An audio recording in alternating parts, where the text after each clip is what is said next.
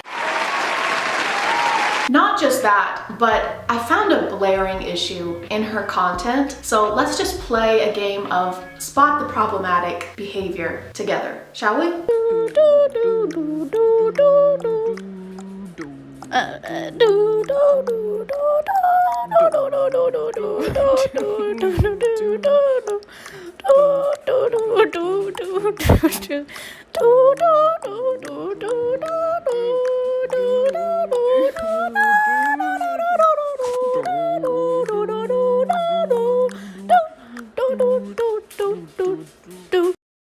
Did you find it? Guess who thinks it isn't necessary to wear a mask during a worldwide pandemic? This bitch don't. You might be thinking, whoa, whoa, whoa, whoa, whoa, whoa, whoa, whoa. These could be pre-recorded. Or she could live somewhere that's not the US of A, that actually tried to contain coronavirus. And you'd be wrong. And you'd be wrong. And you'd be wrong. Neither. This store has Valentine's decorations out on the aisles, so they weren't pre-recorded. And I looked it up and she was born in Florida. I wanted to make sure she still lived in Florida, so I did some expert sleuthing to find the gym that she goes to. Found it was in Florida. Then turns out I didn't even need to do any of that fucking sleuthing because she literally just says she lives in Florida. I live in the Sunshine State. I live in Florida. In a Q&A video that I found later.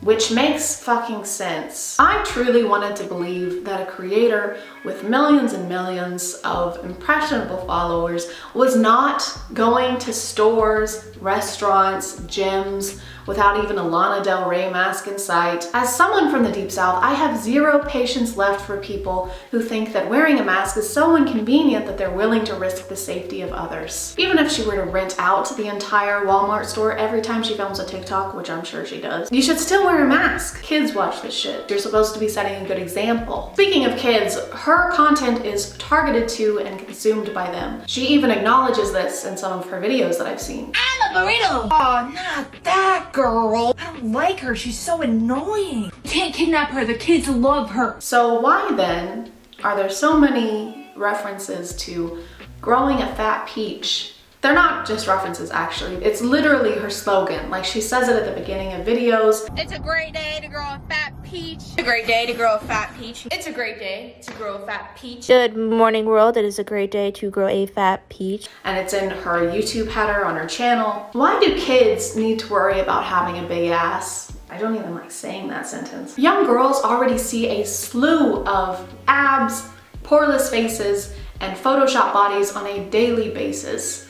They don't need their favorite influencer telling them to start working on their Kim K ass at the age of 11. And don't try and tell me they aren't kids. I've read the comments. Also, wear a mask to the gym, okay? Why do you like being outside so much? You see, sweetie, there was once a time where being outside was illegal, so, you know, count your blessings. Where is it illegal for you to go outside? You're literally outside right now. You do not get to complain. Some of us haven't left our houses and haven't done a single fun thing in almost a year. You've been going to Walmart and IHOP every single day without a fucking mask. Someone's grandma is dead, but at least you got your funfetti pancakes, am I right? This. Ooh, yeah. Stop messing with those chairs. There's coronavirus. You have no idea who's touching those. There is no way that she just ran into the fucking point like that. Yes, there's coronavirus. You dumbass. Ugh! I don't even have a joke for this. Oh, this is so pretty. I gotta touch it. Touchy touch, touchy touch. Can we get this? It's so soft. Stop! Put it down. We're not getting it. Let's go. Dang it! I think I got a boogie. I got. Ooh. Stop! Don't pick your nose in public. That's embarrassing. Okay. Oh, that looks so shiny. I gotta touch it. Stop! There is literally an elderly woman in the background wearing a mask while you rub your face on that seat, shove your fingers up your nose, and then wipe your hands across those glasses that are on display without a mask. Hello and welcome to a new segment. Let's call this one Amy Woe doing things that would be considered unhygienic even if there were not an ongoing pandemic.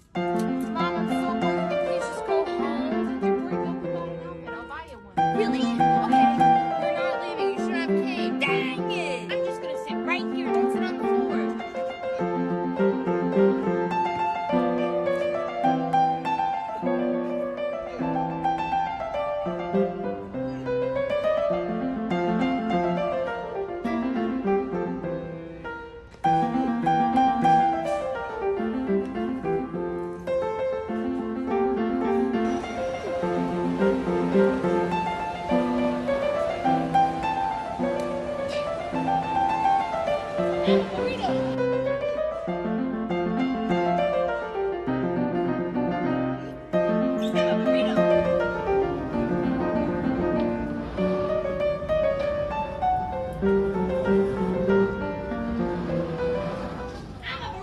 You're disgusting, and I don't feel bad for anything I've said in this video. How you make the best content. Every day I wake up, I do not know what I'm gonna create. I don't. I really thrive on living in the moment. Oh, believe me, no one would suspect your manners to be rehearsed. This whole spiel she's on is like a Kanye West tweet. People ask me all the time, Amy, how do you even come up with these ideas? Like, how do you even come up with your videos? Bruh, I have no idea anything. People ask me all the time how I come up with my ideas, my brilliant ideas, and I just say to them, you know, bruh, I have no idea anything. Chicken nuggets or chicken strip. I really like nuggies and I really like tendies, but here's the thing. If I do not consume at least one tendy every single day of my life, it's not a good day. Why are you talking so loud, bruh? Also, close your eyes and tell me you wouldn't think this is Lele Pons. Except even Lele wears a mask. You know you're doing something wrong when I can compare you to Lele Pons and you come out the runner-up. I was gonna try and make this video a little longer than my other ones, but I honestly can't stomach watching any more of this trash. I'm sorry if this video became less about cringe and more about, oh wow, this person is legitimately a piece of shit. But yeah, I wish this person didn't have over 11 million followers on their platform of mostly kids, so they never get called out for anything. If you are still here, thank you so much for watching. I appreciate you clicking on my video out of all the videos that are on here, and I will see you next time. Okay, bye.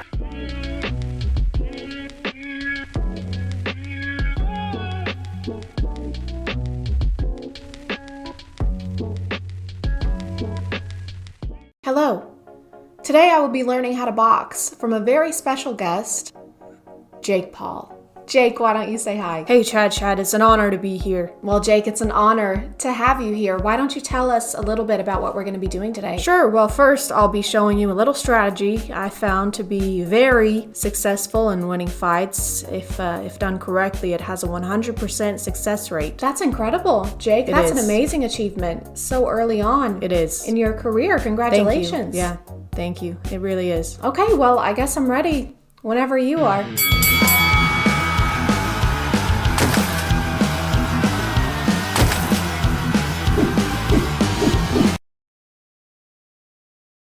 What's this? Just take it. I thought we were gonna fight. We are, just take the money. Okay. Now what? All right, now let me win. What?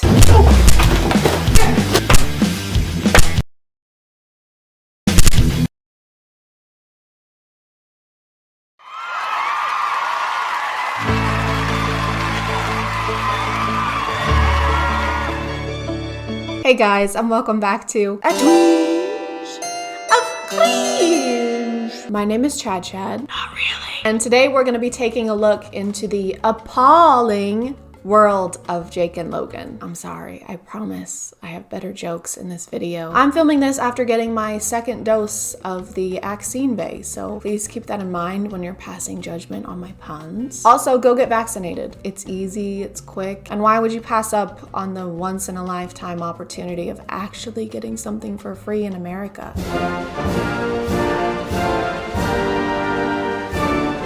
I think if you're on the internet, you have at least some knowledge of Logan and Jake, whether it be voluntarily or against your will. If you're like me, it's the latter. Most of what I learn about them is through news articles, because if there was an award for YouTubers most in the news for doing bad things on both a YouTube and real world standard, they would get it. They would get the award for that. Hey, will you take a picture with me? Sure. I'm not kissing you.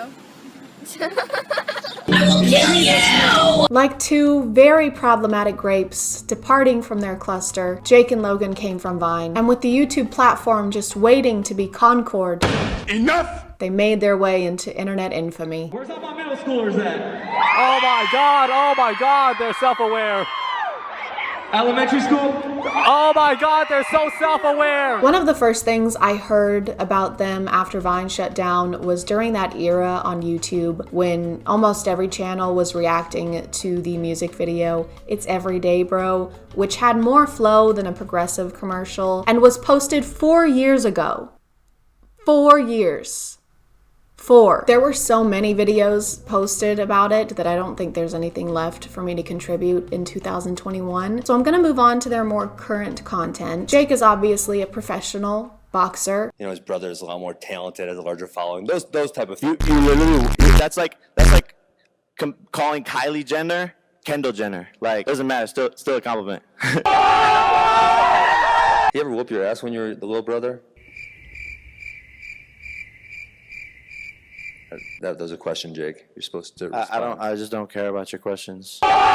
50 people want him to win, 50 people want him to lose, and I was shocked because it's got to be like 90-10. Pretty amazing how many people don't like you. I actually kind of find it pretty impressive, your ability to be disliked.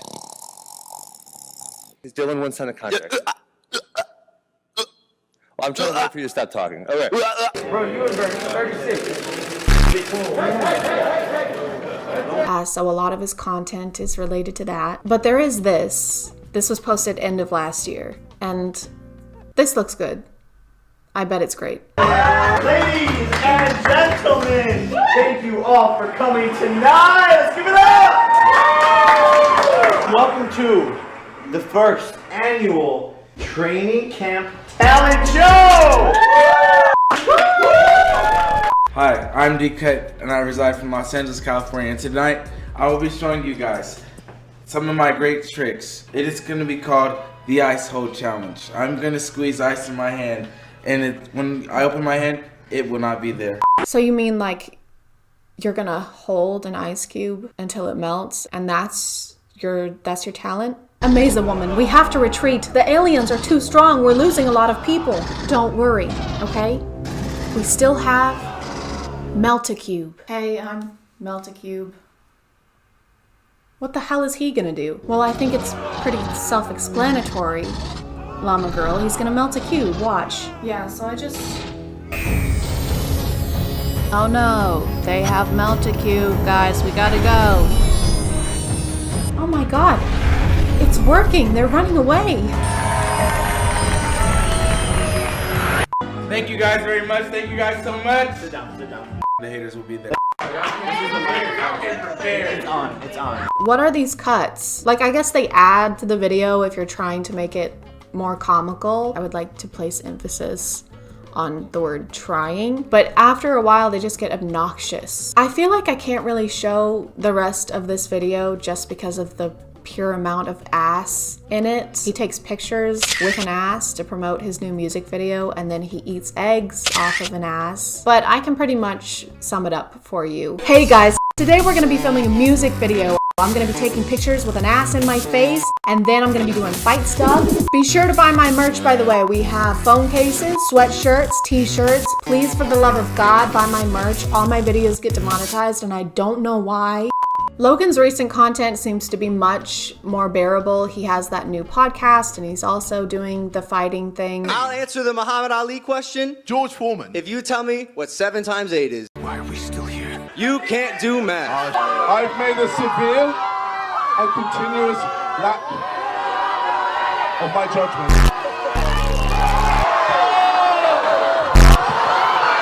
Very low right Your hands are shaking. Nope.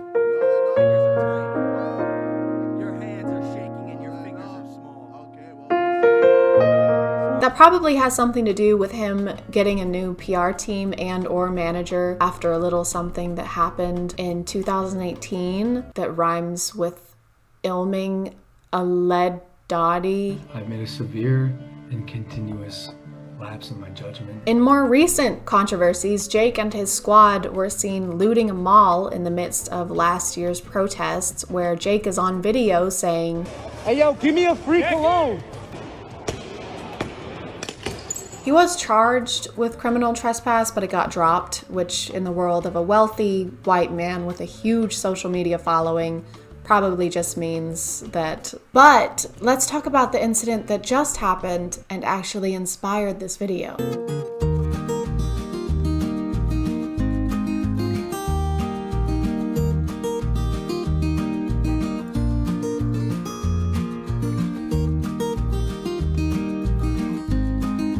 The stuff I've read about this mostly uses Jake's name, but I think it's safe to assume that Logan is driving the other golf cart, considering he's the one who lives in Puerto Rico. It also says they're launching an investigation, but I think we all know how that's gonna go. Hey, you can't do that. That's bad. Is it though? Excellent point, Mr. Paul. Have a great day. Jake's defense, of course, has been that he didn't know you're not supposed to race golf carts on the beach and that it's turtle nesting season, and I'm sure there are zero signs or guidelines on the beach that would have educated him on that.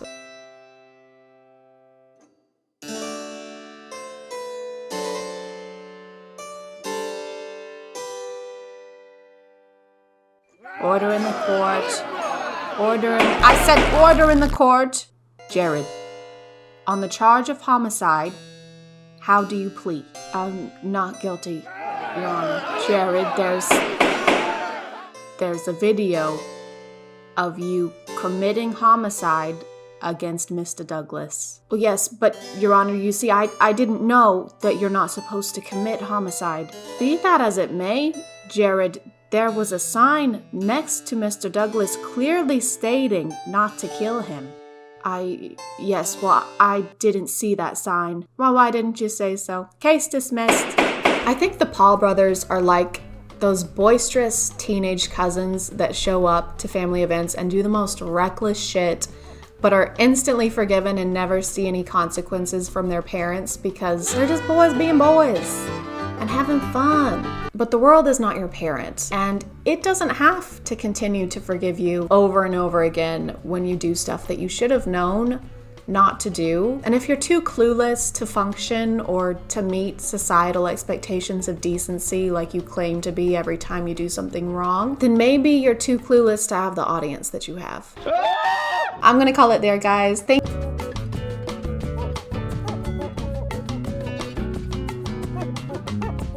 Hey guys, my name is ChadChad. Not really. Do y'all remember when people lost their minds over the limited launch of Valentine's Day themed Stanley Cups and would do anything to get one, including waiting in line overnight or even starting group-wide fights? Get him! Get him! Stop him! Stop him! That was crazy. Thank God in 2025 we've learned from our mistakes and nothing like that will ever happen again.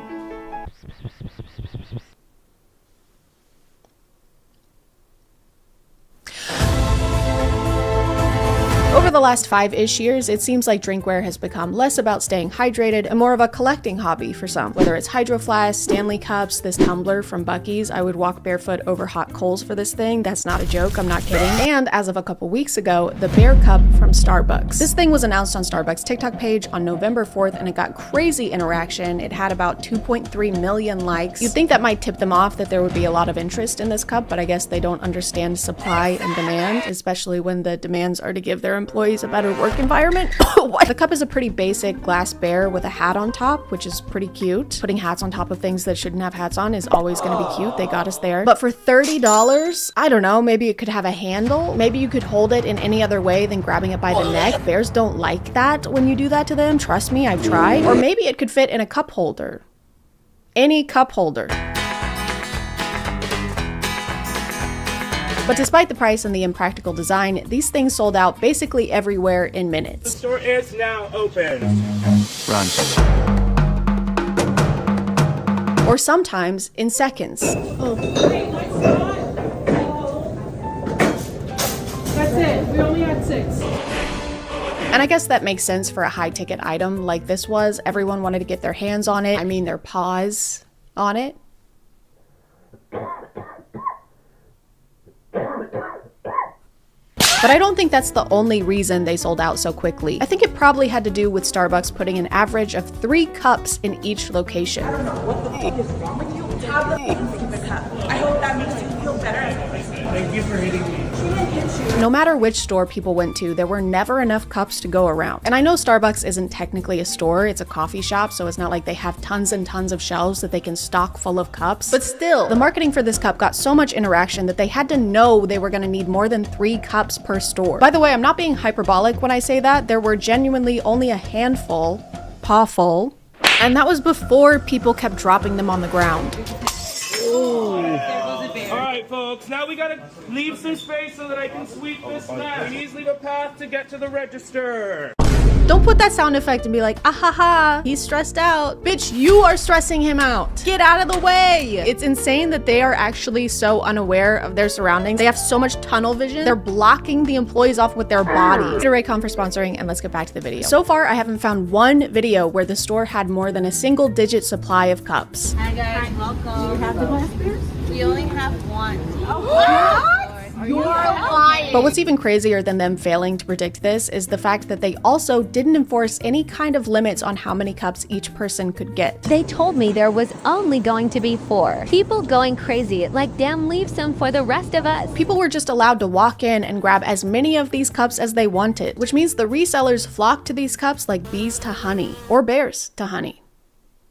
Or flies to honey. Everyone likes honey. And now if I look up Bear Cup Starbucks, the first things I see are people relisting the Bear Cups on Etsy, on eBay. This one is for $300 on Mercari. This one is listed for $2.5 million. So best of luck to them with that. Hope that sells quickly. People were standing in line anywhere from 3 a.m. in the morning to 9 p.m. the night before. Social media videos showed customers camping out in order to get their hands on one. I have no chance. People were so committed to getting this cup that they were even willing to commit crimes. We out here camping. I got the porta potty, toilet paper, wipes, and 2 chairs. Is this a joke? Is this a meme? Are we memeing? Been at Starbucks since 10 p.m. for the Hello Kitty and Glass Bear drop. I even brought my portable potty. I'm not losing my spot. Why did she phrase it? I even brought my portable potty. Like it's a fun fact. Like that's an additional fun fact. None of this is fun facts. I'm gonna be sitting out here for hours. And I even am gonna be shitting out here for hours. It makes literally no sense to me why you wouldn't have some kind of limit per person on the cups right out the gate, especially based on how past holiday launches have gone. Get him! Get him! History tends to repeat itself. History tends to repeat itself. Imagine having such a wanted product, seeing people start queuing up the day before and going, wow, this is great. Everyone will be respectful and only grab as many cups as they need. Are you sure? I mean, there's something called greed. Yes, I love Michael B. Jordan. So you've been standing in line for hours or all night even. Your feet hurt, it's cold, the woman in front of you is shitting into a bucket. And after all that, you still don't get a cup because the guy in front of you swipes them all so he can list them on eBay for 17 times the price. Just bought this cup for $30. In 20 minutes, it's sold right there. $215. This guy. Surely that wouldn't cause people to fight each other or anything. That wouldn't. Okay, this is literally the second TikTok I'm watching about this, and the first words are, okay, fine, call the cops on me. I don't care, call the cops on me. But some people didn't even have to go to eBay to turn a profit on this because they started getting offers for the cup right there in line. And I walk in and some girl is checking out with it. So I go up to her and I'm like, can I please buy that off of you? I've been looking for this cup. I will do anything. I have $1,000 in my car cash I can give you. Hang on a second, pause. That is crazy. Why would you spend that much money on something as trivial as a cup just because you want that specific one? That would be like spending thousands of dollars on a piece of cardboard. Oh my God, Bill! No one would ever do that. The worst part of all of this, obviously, is how people were treating the employees, who are, by the way, already going through it. Don't buy Starbucks right now. There's a strike going on for unfair labor practices. I guess they forgot how to treat their employees well. I guess someone should get them a refresher. Turns out when you market a cute cup to people who love cute cups and then don't send enough cute cups to stores, the first people to get blamed are not the executives who made those choices, it's the employees. Employee! Some people immediately decided that the reason for low stock in stores was because the employees were buying all the cups. employees ourselves were scheduled to be in the store at 5:30. So she's working. It's so cool that all three of these people are yelling at this guy at the same time. It's also so cool that we're filming this so we can try and get him in trouble later. She's not allowed to. She's on the clock. So she's shopping on Starbucks clock. Thank goodness this woman is here. I was beginning to worry no one was around to advocate for the billion-dollar corporation. She's shopping on Starbucks clock. And you're hopping on Starbucks' clock. Hop off of that thing. Stop riding them. Trying to get an employee in trouble and potentially messing with their livelihood because you didn't get the product you want is slimeball behavior. I'm sorry. Slimeball core. I saw so many TikToks where people were claiming the cups were gone because the employees probably bought them all. The barista mug was never on the shelf. The employees props bought it, annoyed emoji. Which I think is a pretty unfair conclusion to come to when the employees had nothing to do with how many cups were sent to each store. It was the company that decided to use scarcity marketing for this entire campaign and make people feel like they missed out on this one so that next time they'll be more likely to try and get one. It's not like they sent hundreds of cups to each store and the employees stashed them all away. The employees aren't napping in the back rooms on a big pile of bear cups like Smaug. I feel like a more accurate metaphor for this would be throwing a big juicy steak in front of a group of starving lions. I'm so hungry, by the way. And then turning to the squirrels and being like, okay, don't let them eat any of this steak or you're fired. I haven't. On top of all of this, employees had to deal with people like this. They were already in line outside. I've been sitting in my car. In line. You I sat in car. Stop talking over her. Yes, Oh my I was god. at the- This is giving me PTSD, like flashbacks to working in a call center. This is terrible. Show me the cameras, please. I can't show you the cameras. But you can. You're claiming. Bro, something she on- just said she can't show you the cameras. can, Oh my though. god. Okay, we're not going to serve you, unfortunately. Well, you have to. No, they don't. I cannot show you the So cameras. go look at the cameras.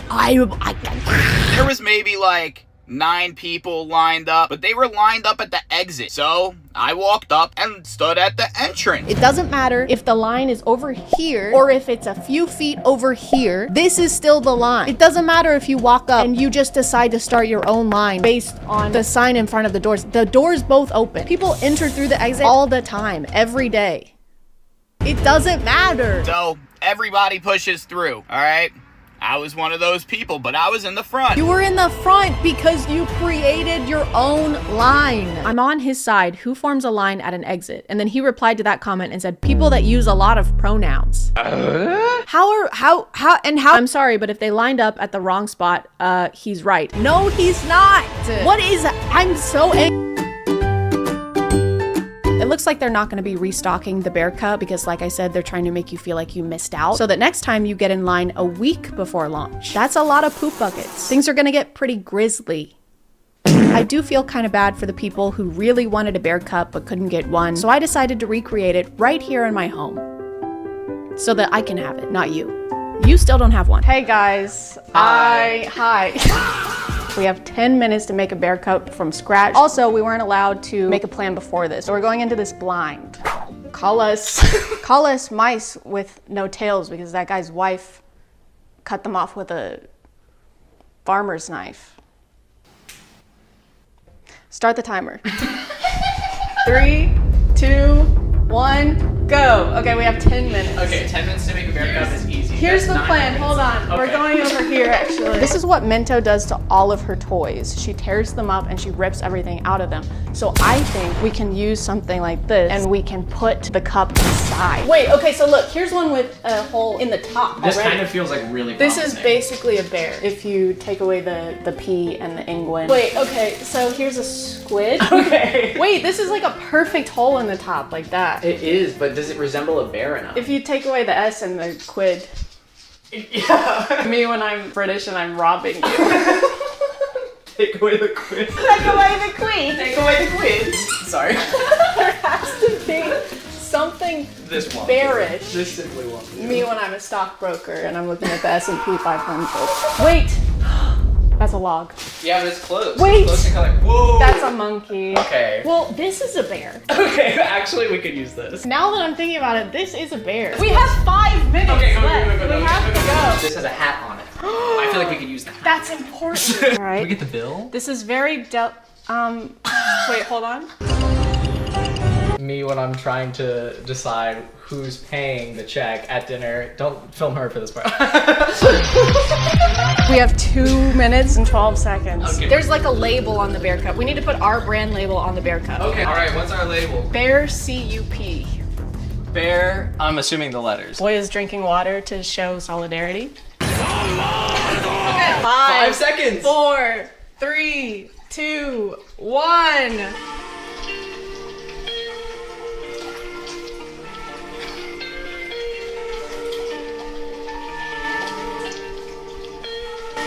All right, here we have our very own.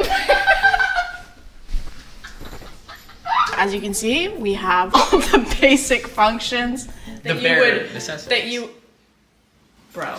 I'll take over from here. Bro. This is our bear cup. Bro. Decked out in all of the bear necessities. Bye guys. Here's my password. Oh, thanks. I just found it. I guess we should fight over the cup now. I don't really want to fight over this. I think I Dude, this one, dude. Give me the cup. It's spilling. Give it to me, bro. It's spilling. Give it. I'm trying to finish my. You know who really deserves this bear cup? Is that little lady right there. There you go. Oh, sorry. Excuse me.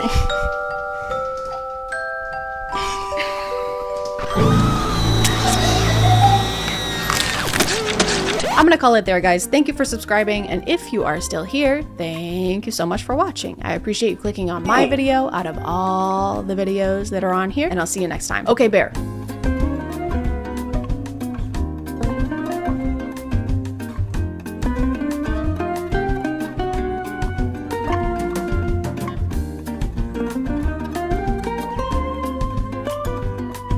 Do you want to help me do the twinge? A twinge of cringe? Basically, you just have to like push every limit of your vocal cords. Nice. Hey guys, and welcome back to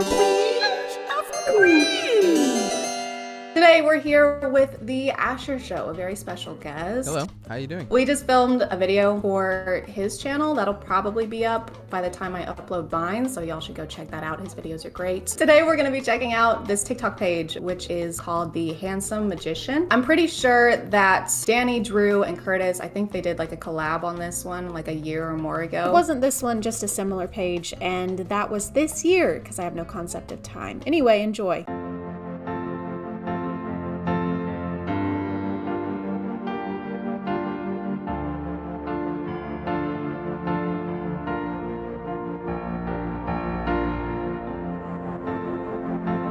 Excuse me? He broke into her house. She's loaded. She's got gold bars and cash stacks upstairs. Who is she, Jeff Bezos' ex-wife? Why is she so rich? No, I think it's because of that body she's got in the attic. It was probably a contract or something. The Handsome Magician, that's the name of this channel? Yeah, The Handsome Magician. So who's the magician? I think he is. I think he's the creator. He's the common denominator in these videos. But his PFP is Mark Zuckerberg. Of course, as it should be.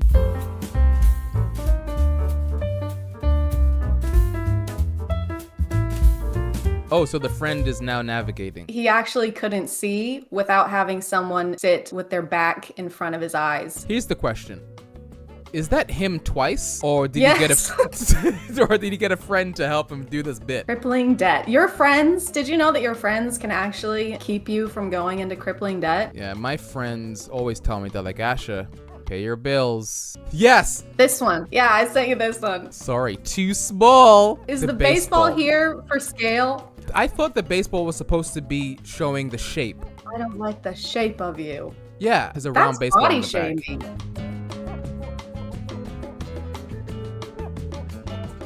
The perfect match is out there. Never give up. Dude, I love this guy. They're always trying to portray some sort of message. Yeah, like I mean, this one isn't green screen.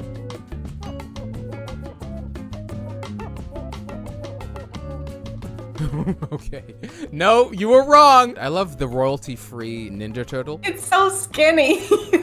so thin. Like, this guy's been doing Pilates. This is the Ninja Turtle that doesn't like pizza. What's that video game where the couple that's like about to break up and you have to talk to them and you like actually type stuff in? Oh my goodness, I know exactly what you're talking about. You knock on the door, hello, come on in. Yeah, the animation of her face looks exactly like that. Shoot, you're right. Oh, and this is why, okay, so I saw them like last week and I didn't really recognize them. And then I clicked on their page and I saw this one. Oh, they're digging again. But do you see who is doing the digging? No, I can't. Wait, let me enlarge this. It's Danny Gonzalez's head. Is it? Green, like, edited onto this person. Oh my god, this is so meta. Oh, I just realized I was too busy focused on the face. I didn't get the message of this video. If you keep this digging... one is like, don't be greedy. Yeah, because then you'll fall into a pit of tigers. Right. Careful what you wish for, Danny Gonzalez. Danny, you're getting too fucking greedy and you need to stop.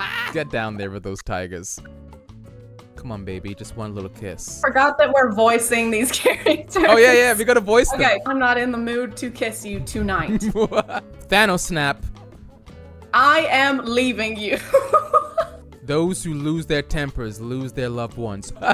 I don't know anybody who gets this upset over not getting a kiss. Yeah, he's enraged that he turns into a tiger. I'd be mad too if I had to wear sandals like that. Okay, so I did see this one last night. I don't know what this one is. I think it's like a Roadrunner sketch. It is! Oh my god, look at him run. He doesn't even move his arms. Why doesn't he move his arms when he runs? Who runs like this? What's the message here? It wanted to leave it up to interpretation on this one. It's up to the viewer this time. I think it's your turn to figure it out. Yeah, it's time to use your own head for once. Have you ever had anyone comment on your lips? Because I don't think I have.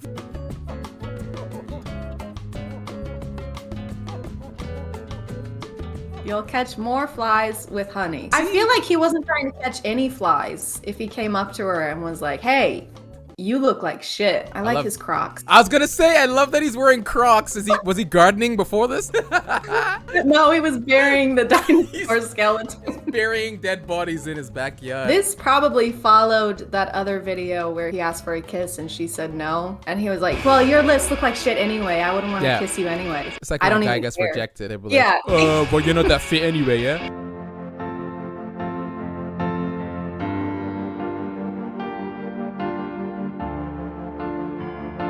Dude, he literally will edit her death into almost all of He these. loves killing his wife. You know, I don't know too much about physics, but I don't think that's how it works. I think it is. I love the money that's buried. What? There's always money in the ground. I don't know what world this is, but I would love to live here where there's you just dig a couple inches below the ground and there's automatically gonna be money there. You just have to stop after a couple feet, because, you know. Ham! Ham, ham, ham, ham, ham, ham, ham, ham, ham, ham, ham, ham. In Japan, we call it hum. Hamu? Hum. Say, what do you make of this Miss Frizzle controversy? I hum, stay out of it. I am staying out of it. Ah. Oh, okay. They're getting into politics now. What was the Miss Frizzle screen cap? I don't know how to explain it, but the new Miss Frizzle is homophobic. Why would they throw that on the screen? Does Miss Frizzle like ham?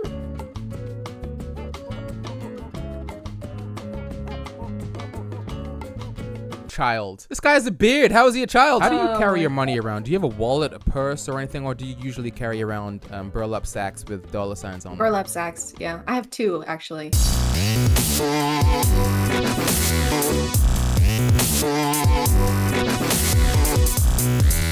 My favorite flavor of pie is greed and anger. I'm trying to read all the stuff. Pie, greed and anger, punch, punch, punch.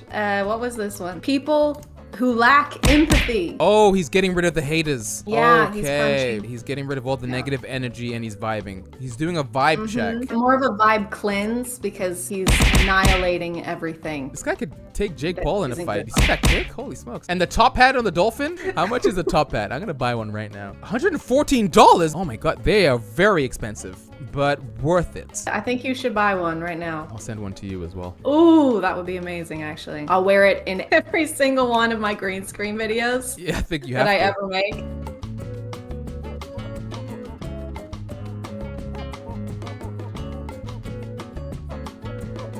Knowledge is power. Oh. Did he create a coil out of nothing? He manifested a coil, yeah. He asked for assistance. He's like, assistance, please. And instead of this woman getting a rope, she decides to throw him a book. Start reading. You can figure it out. Like, fuck you. Figure it out on your own. Eat this fucking book.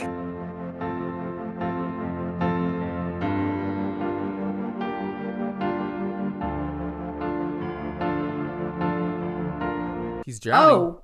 Huh. He's dying. Also, this looks like a penis. Wait. What's the message? The message is that if you dig holes shaped like a penis, you will fucking die. This user figured it out. Okay, you ready for this? In this context, he can't swim up because the clowns are holding us down. Oh. It's quiz time. Okay. What's this? Is it a wiener? That's right.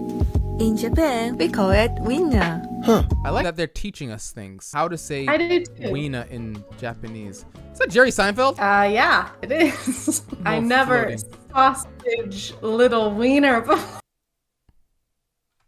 Okay.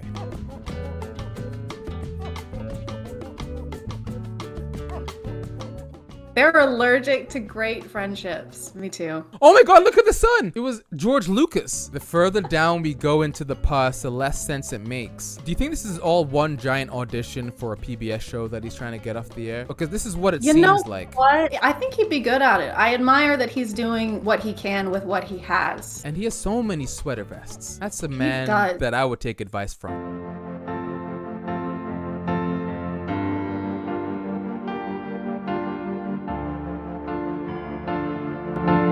I read the Bible and I've never seen any of these words before. I've read the Bible also, and I don't recall him ever saying, letting shit slip or you'd be leaving with a fat lip. Jesus, come on. Profanity, Jesus. Is this him? I feel like this is the man behind this whole TikTok thing. It has to be. This was the guy who played the kid. He was the guy who played the kid, yeah. I feel like he had a vision to confuse everyone on TikTok, but also give some life lessons. And he was like, Mom, Dad, would you mind doing this for me? I feel like we can go viral. I think you're right. He's the one that's doing the editing on these. Yeah, I knew it. I knew there was something behind this whole story. I think we cracked it, honestly. I feel so much better because I would have had questions for I appreciate you going on that journey with me. You know, now I'm gonna have to like detox and just read a book or something because my mind is scrambled. Yeah, you're gonna have to purge all the bad energy. Just karate chop and kickbox them. Get them out of there. I'm gonna call it there. Thank you so much for watching. Thank you to the Asher Show for being in my first ever collab. Nice. And I will see you guys next time. Okay, bye.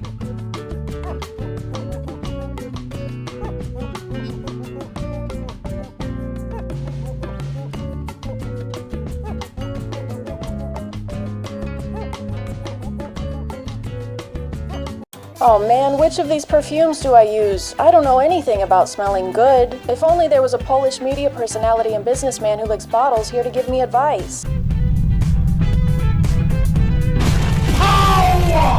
Oh my god, it's a Polish media personality and businessman who licks bottles here to give me advice. Yay! This is a good thing that's happening right now. Hey guys, do you like smelling things? Do you like getting sprayed on your skin with a liquid and then sniffing that liquid and going, top-notch liquid? Then you're gonna love Jeremy Fragrance. Jeremy is not a new phenomenon. He's been on the internet way longer than I have. He's been reacted to and discussed before because people can't quite comprehend him as a person or why he does the things that he does. Jeremy Fragrance started out on YouTube as a cologne connoisseur, not a colon connoisseur. He doesn't know shit. And in the beginning, he seemed to be actually helpful. He would review colognes and compare them. Sometimes he would poll people in real life to see which one they preferred. He was literally conducting field research for noses. He had this suave, confident aura and was always wearing a freshly pressed suit. And most importantly, he only talked about fragrances. Oat milk is the most similar to mother's milk. It smells so gorgeous. Oh, Yeah! Which makes it very convenient that his real and legal name is Jeremy Fragrance. That's such a coincidence. That's like if my name was Flawless Body and Skin and Hair and Personality, because I'm an expert in all of those things. Skip forward a few years to 2024, or don't do it. It's worse here. And recently it's been a little harder to get Jeremy to stay on topic. He does still talk about fragrances every now and then, but not as much as he does things like this.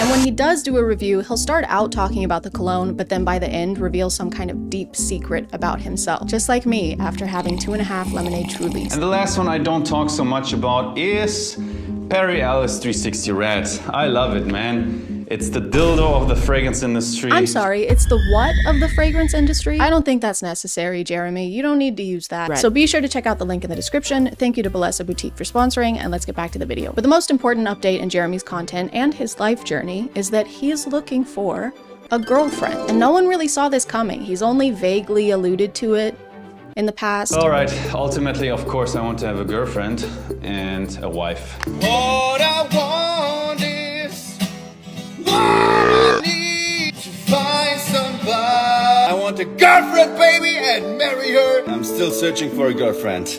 Nice. But now it's finally time for him to find the one and settle down. Love is just in the air.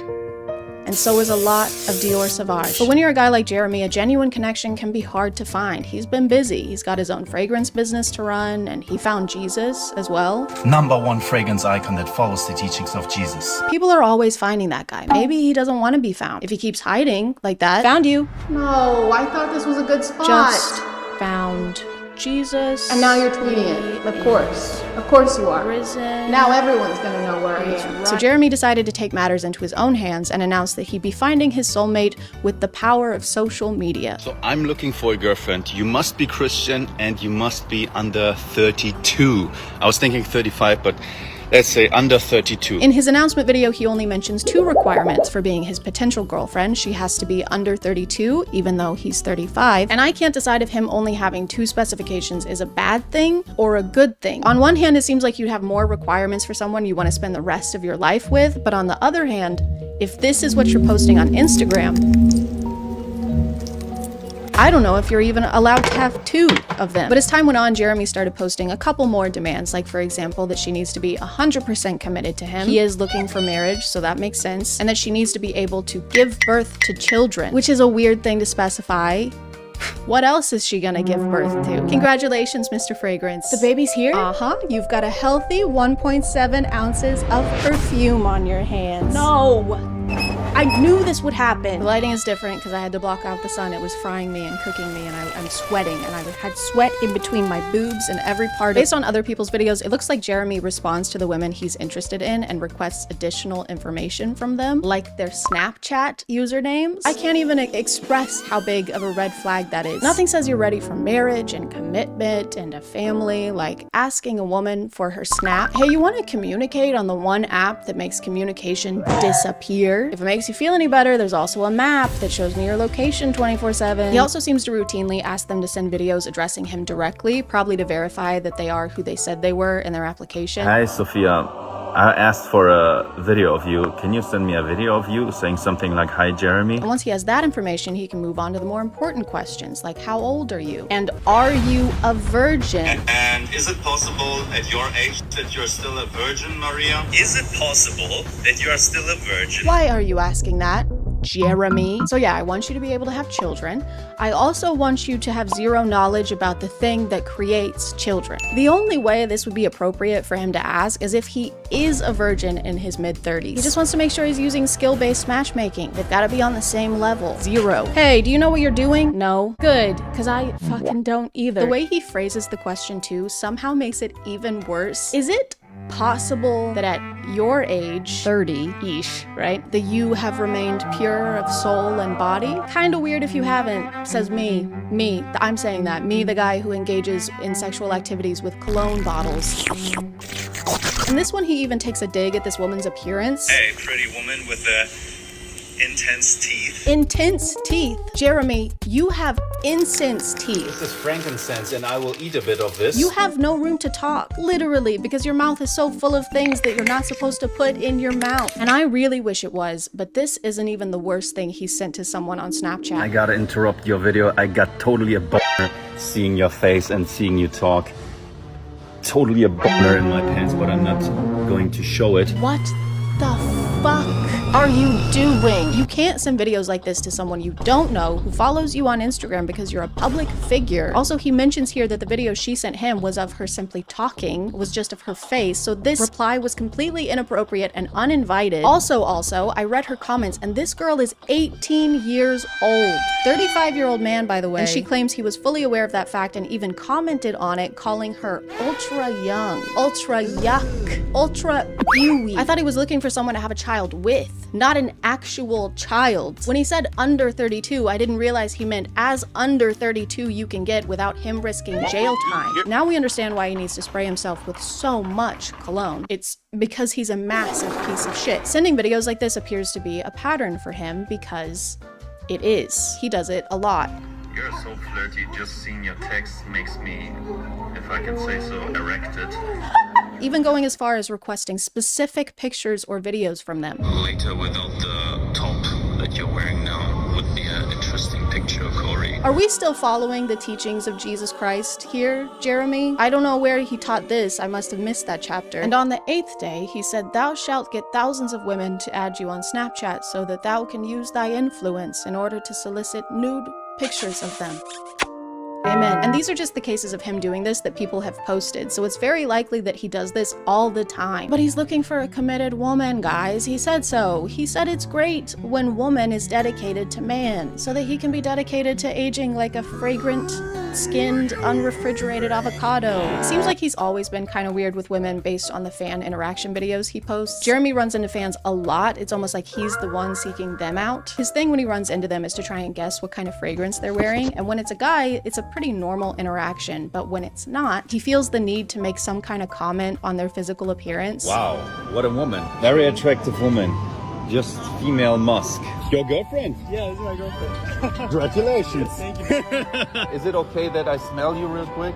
Yeah, I mean, I don't... Basically, he can't see a woman or a girl without trying to flirt with them in some way. So it's safe to say that I have a lot of competition. I don't know what it was, okay? Maybe it's the way his hips thrust in a sporadic, irregular way, or the way he lives so dangerously on edge of the age of consent. But there is just something about him, and I can't live with the regret of never even trying. Just want it noted that I started my quest of trying to get Jeremy to fall in love with me before I figured out he's a terrible person, unworthy of my time. So it's exactly like every dating experience I've ever had. And so I shot my shot. I shot my shot on Instagram, and he didn't even look at my story. I shot my shot on Instagram again. I shot so much shots that the state of Tennessee actually tried to protect my rights. But it didn't matter because Jeremy still didn't notice me. So I decided to try and play by the rules. I painstakingly crafted the perfect opening message that no man could decline and then sent it post-haste to his application email. It reads as follows. Dear Jeremy,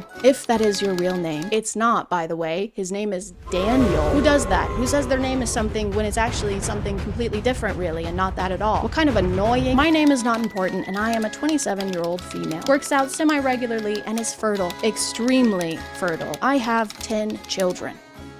I'm also a virgin. Jesus is my number 1. You can be my number 2, though. I'll call you my little doo-doo. This is what I look like, and I would love to chat with you via FaceTime or Instagram.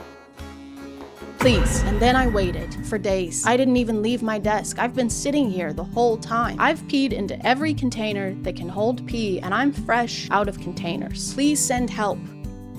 Or Tupperware. But even after all my efforts, Jeremy didn't respond. What was I doing wrong? I checked all of his boxes. I even gave him a cute nickname. It's cute. It's adorable. The next morning, to my dismay, I saw this on Jeremy's Instagram. Who is that? That should be me. That should be my hand being awkwardly put on his face. That should be my foot being awkwardly put on his face. I felt defeated and relieved. Heartbroken. Mostly relieved. But I'll never stop trying. I'll never stop imagining the future we could have had. I'll never forget. I'm giving up. I'm not trying to get his attention anymore. Oh. I don't want to date him or talk to him. Okay. Yeah, I gave up.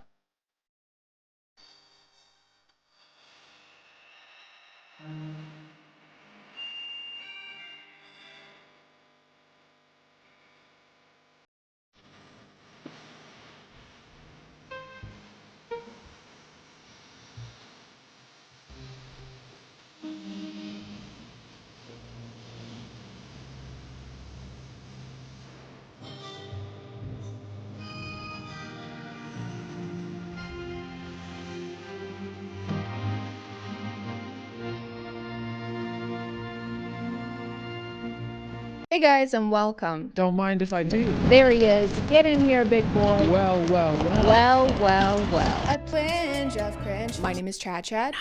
And today we're doing sales training. We're gonna learn how to sail so freaking good. We're gonna weigh anchors, we're gonna hoist things, we're gonna poop on so many decks. I'm just kidding. What we're actually doing today is way more fun than that. We're gonna learn how to sell things to people who probably don't wanna be sold to. Heck yeah.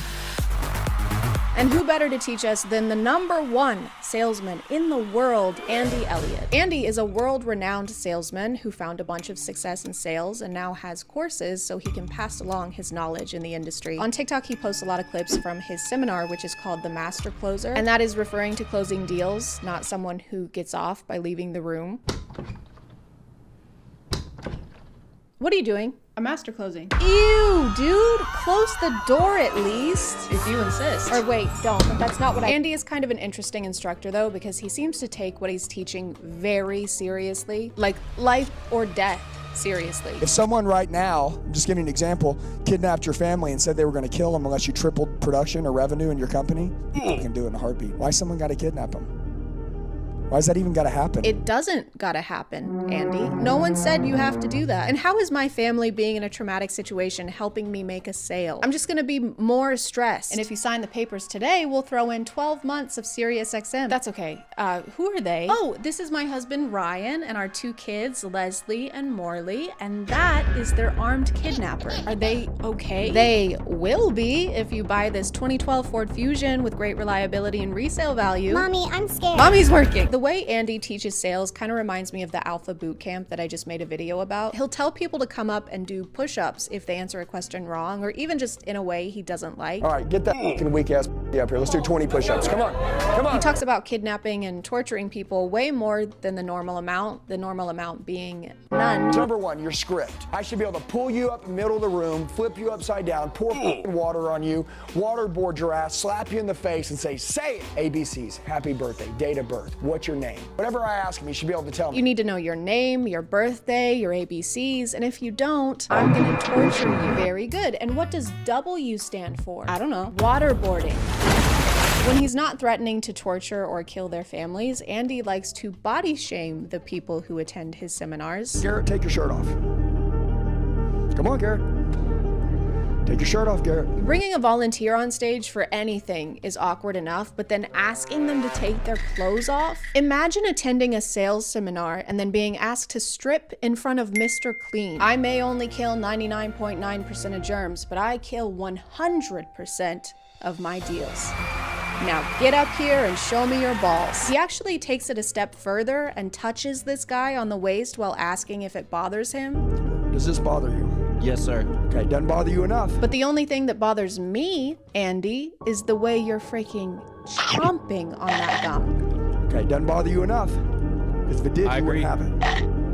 Am I right? You're chewing with your mouth open and you're talking into a mic. That's like seeing you're on the Jumbotron and then beginning to pick your nose. Andy's weird obsession with people's physical appearances doesn't stop with the people attending his seminar, though. He actually has the same expectations for the people he employs. I'm going to tell you this, my entire company, my entire team, if you don't have a six-pack, you don't work for us.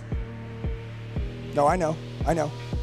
It's called, everybody say standard. It's called having standards, guys, and not a huge HR violation. How does that help you sell anything? In what situation is someone gonna see your stomach during a sales pitch? This is one of our new fiberglass models. It's a little more expensive, but I think it's just what you need. I don't know, I can barely afford the funeral expenses as is. Plus my car just broke down. How about now? Oh my God, I'm Still broke. I can't buy it. But I'm so sexy. He always excuses his weird physical criteria for people as being standards, and if you don't meet them, you're just a freaking loser. It's called, everybody say standard. How about we raise them? How about we raise them? How about we raise them? So he's either really into abs or he's really into dried grapes. How about we raise him? How about we raise him, guys? Guys, why don't we raise him? We should be raising. This clip isn't even the only example of him making someone take their shirt off on stage. This is a recurring thing. I know you see the word solar on my shirt. I don't see solar up on your roof, dude.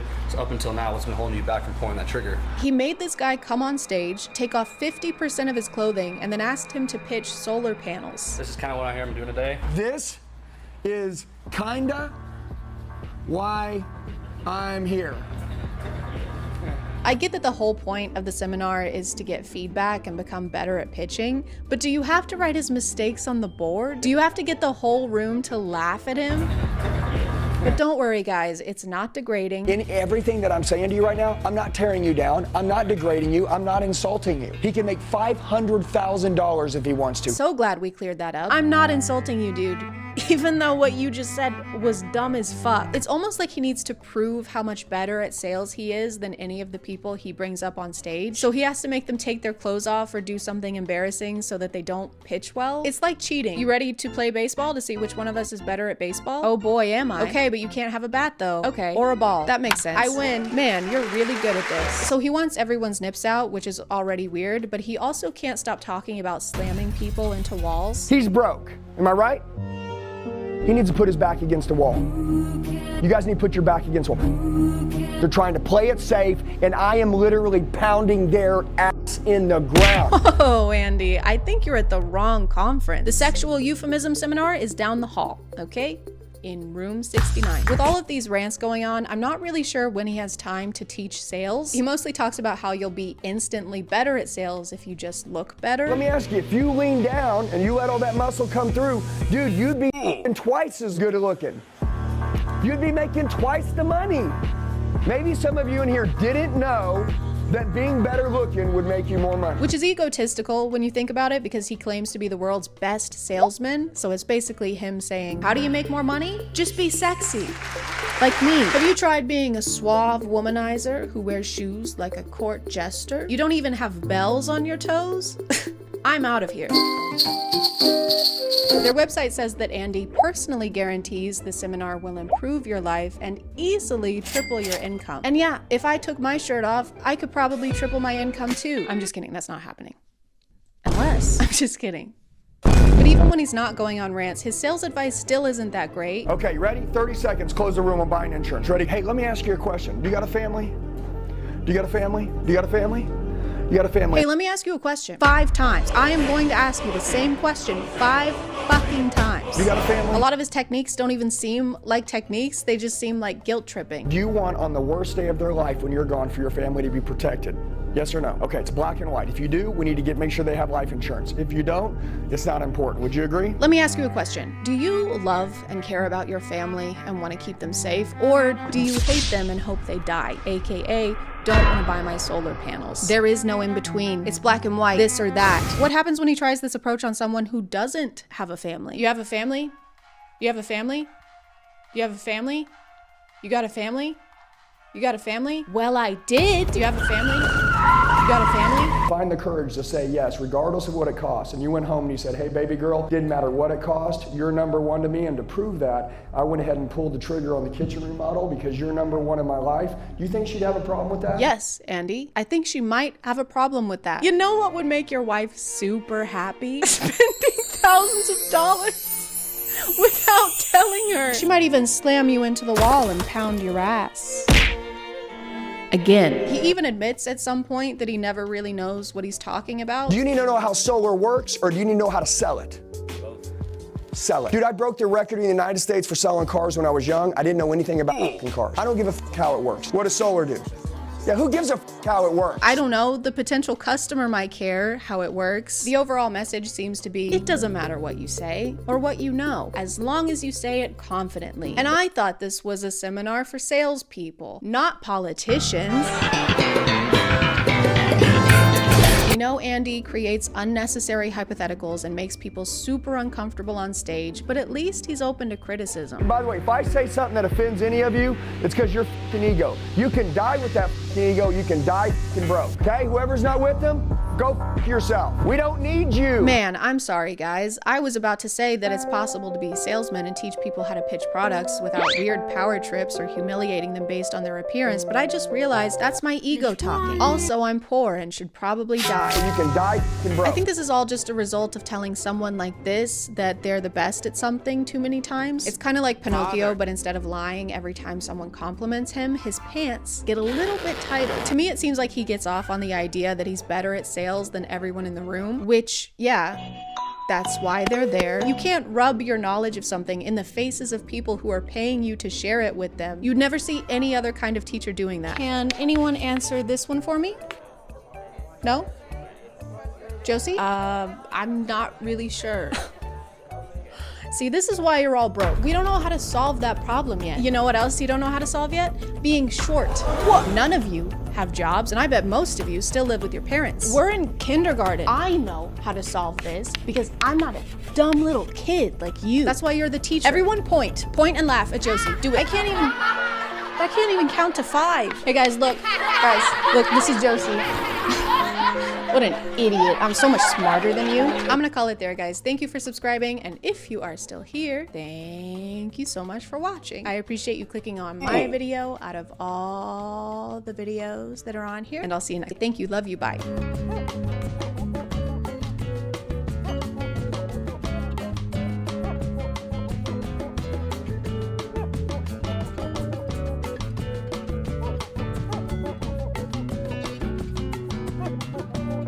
Hey guys, and welcome back to My name is ChadChad. Not really. And there is a new show on A&E, the same network that brought us such bangers as Dog the Bounty Hunter, Storage Wars, and Billy the Exterminator. I've got to take every shortcut I can.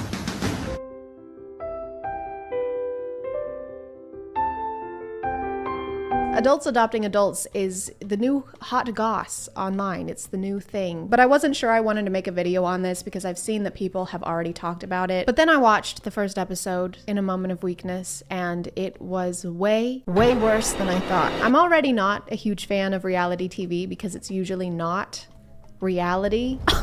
Kang just cheated on me. Oh my God, seriously? I am going to end his career. Oh.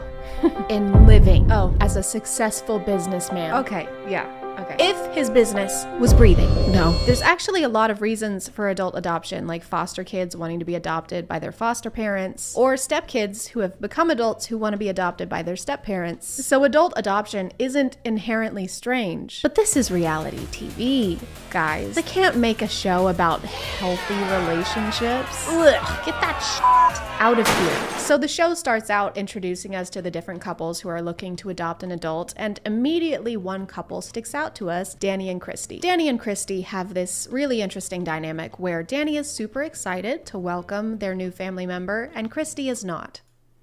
At all. Not even a tad. Actually, we learn that Christy straight up does not want to adopt the woman that they are in the process of adopting, and has even said so multiple times. You're adopting a whole person, Danny. I feel like Christy's allowed to have a few cats, you know? Baby, I know you don't want to adopt an adult pregnant woman and bring her here to live with us and financially support her, even though we've only known her for 3 months, but you have more than one cat, so you kind of owe me. It's happening, and her even saying that Danny gets what he wants, no matter what she says, makes me feel like I have front row seats to an emotionally abusive relationship. And I did not buy tickets. I just went on the internet and I was like, I would like some lighthearted cringe, please. For one, thank you. And then the ticket person kicked me in the head and said, actually, f you. You're gonna feel really sad now. No. And also you're gonna really hate Danny. Who the fuck is Danny? That ticket will be $8,000. Throughout their entire introduction, Danny constantly references a father-daughter relationship and talks about how much he wants to be a father figure for Eliana. What kind of father-daughter relationships Danny has been seeing, but I don't think you could have said anything more inappropriate in this moment. This is not something that you joke about to a daughter. And if it is, go pack your bags. We're going to jail.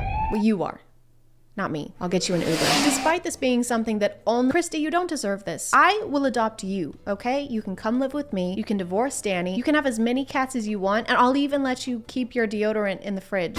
I don't know why you would want to put your deodorant in the fridge. Maybe Danny wants his pits to be so chilly that Kevin Malone would drop them on the floor. I am very, very concerned that I may steal the Declaration of Independence. I mean, this is a sensitive topic. So far, I have not thought of stealing the Declaration of Independence. I mean, I have. I did steal it. I did steal the Declaration of Independence. What was the question? What's your favorite type of ice cream? Oh! Yeah, so like soft serve, froyo. Fellatio. Yeah. I'm calling the police. With nut. Yeah. Lots and lots of nut. Eliana runs into some issues at the airport, and Danny is freaking out and trying to get over there as quickly as he can. Baby, we need to move.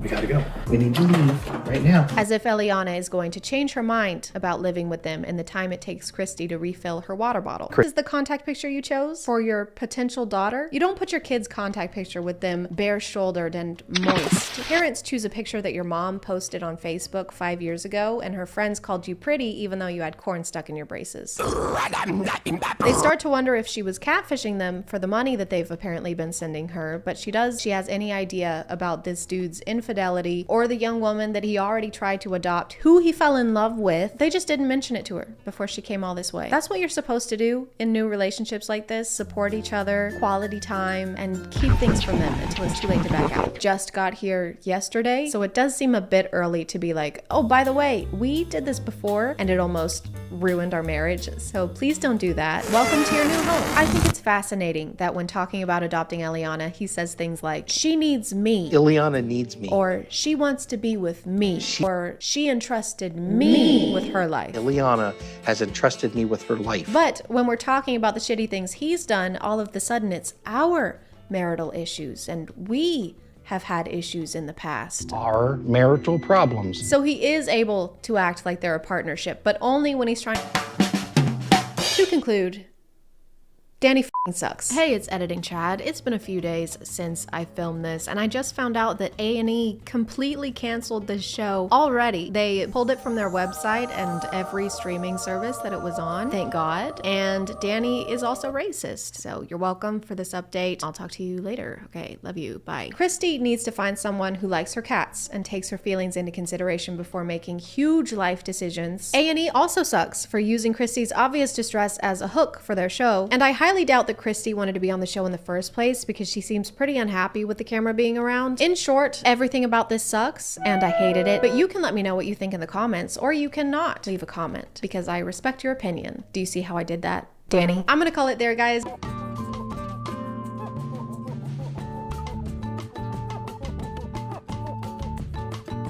Hey guys, and welcome back to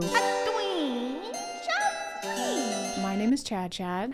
And I love prank videos. Not really. And we're not talking those harmless pranks that make people think that they're losing it for a split second in a playful way. No, we're talking throwing things at people's heads over store aisles. We're talking robbing bank pranks. We're talking destroying other people's property. We're talking full-on crime. Prank videos have honestly become like the Raisinets of internet content. No one really likes them, but they're always there for some reason, or for some reason. I really thought that we had come close to ending the reign of pranksters on the internet whenever those twins got arrested very briefly, and everyone collectively online was like, hey, stop, maybe, because we're really tired of this. But no. Prank videos are still here and they are not getting any better. I found this account. I found a couple like it, but I didn't document them or make any kind of note of it. I do this for a living, by the way. I'm a huge fan actually of how TikTok will delete funny videos for basically no reason, but will leave this up where these people are basically just flashing ass at the camera. That's perfectly okay, all right? Actually, that's what TikTok wants. Isn't that right, TikTok? So you guys heard it here first. Go forth and shake ass. This is Matt. As far as I can tell, he's the page owner since the women featured in these videos alternate a lot. How do you guys keep getting stuck in the car? I don't know. Oh my god, well good thing I have some scissors. I'll save the day. I have a sneaking suspicion that I'm gonna have to blur out 90% of these videos. Matt's philosophy when it comes to making internet content seems to be, why make good content when you can simply not? When you cannot do that. Do the opposite of that. Thank you. You're welcome. Have a good day. Do you think when he was a kid, this is what he dreamed of doing? Hey, Deborah, what do you want to be when you grow up? I think I'm going to be an astronaut. What about I want to film myself cutting clothing off of women and then post it to kids online? Or a dentist. I'm going to give you 10 seconds to guess what happens in this next prank video. It's a tough one. You might need more than 10 seconds, okay? I'll give you a hint. It has a common theme with the last video we watched.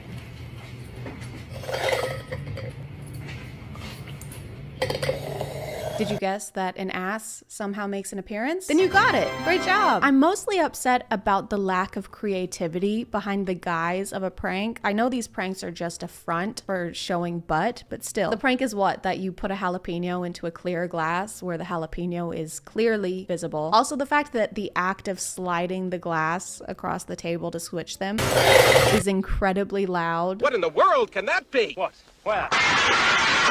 If you're looking for a prank to play on your friend, then look no further. For this one, all you will need is gumballs, plastic margarita glasses, tape, and blue Gatorade. Yum.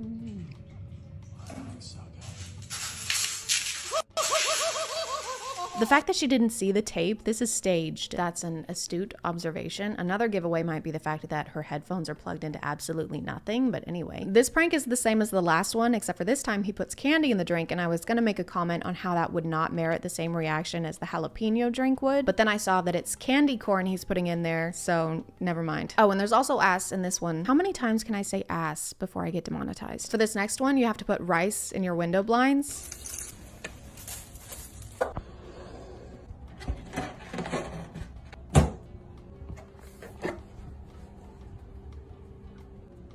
It's bright in here. If I want to scare my friends with this prank, which I do, this is terrifying, I really do I have to use the balloon? We've already got the rice. I feel like it just adds insult to injury. There's rice in the blinds, there's a fucking balloon on the couch. It's traumatic. How do I ensure that my friend's ass, I have to stop saying ass, finds its way onto the balloon? Is the balloon, is it like a metal detector or like a butt magnet? I guess I could just tell them every detail of the prank beforehand. That's probably what I'll do. If nothing else, I'll get 9 million followers out of it. 9 million of them. For this. And then there's this, which I forgot was a thing on the internet for like a week. Is that Noah Beck? I mean, Bryce Hall? Why do you all know each other? Why would you actively stack crates as someone is climbing up them? Was that a part of the crate challenge? You've got all this TikTok money. Can you not afford more crates? Do you need help? You know how when you put Mentos into Coke, it fizzes up a lot? And then whenever people made that discovery, everybody would post a video of themselves doing that online. And then after a while, it got kind of boring because literally everybody was doing that. Well, what if there was an ass involved? You ready? 3, 2, 1, let's go.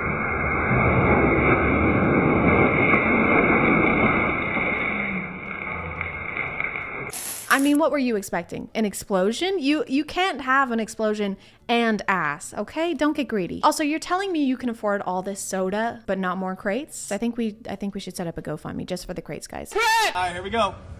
I'm sorry, guys, seriously. All right, here we go. Wow, this is fun.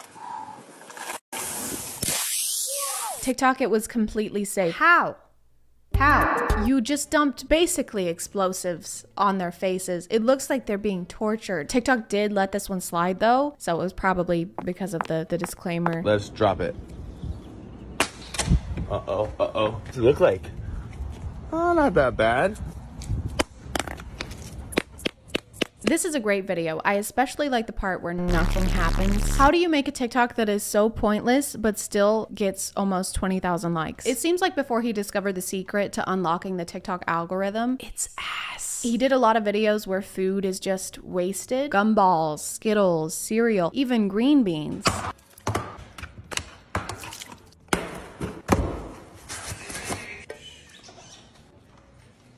Matt, where are the green beans? Bro, they're right there. Yeah, dude, where's my 5-gallon can of green beans that I keep in the fridge? I have 0 questions about this person twerking on the counter. That's fine. The joke is just that the food gets dropped on the floor and then immediately thrown in the trash. And it's hilarious, guys. Come on. They also made another video like this. And if you're confused on what's happening here, don't worry. There's a caption to explain everything that's going on.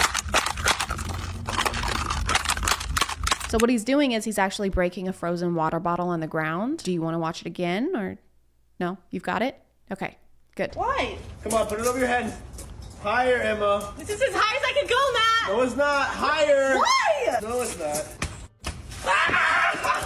I like how in this universe people continue to do what he says no matter what, and at no point are they ever like, I don't know if I should hold this bag of flour above my head. Last time you told me to hold something above my head, it was a vat of acid, so I'm a little apprehensive.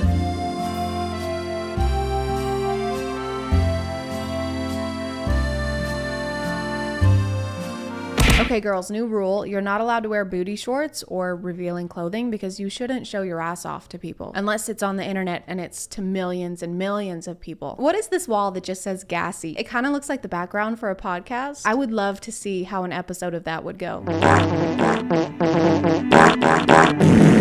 I guess before the page really started blowing up, not that many people wanted to collab with him, so he would have to improvise and prank himself. So he would think of the prank, set it up, and then act like he was the one being pranked. Very impressive. It's a one-man show.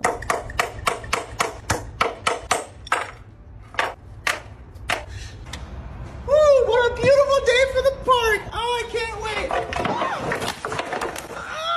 You ever get so bored you prank yourself? No. I can honestly say I've never nailed my own shoes to a board and then pretended to break an iPad Pro. To stay on theme of the content that we watched today, I think it's only right that we wrap things up by taking what we've learned and applying it in real life by playing a prank. We're gonna go play a prank now.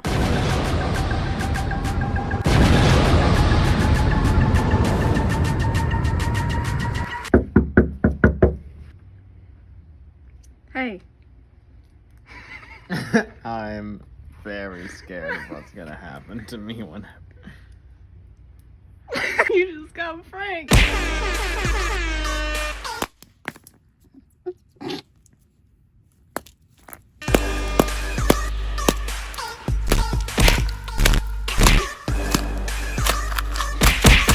Alright. Get wrecked. I'm gonna call it there, guys. Thank you for...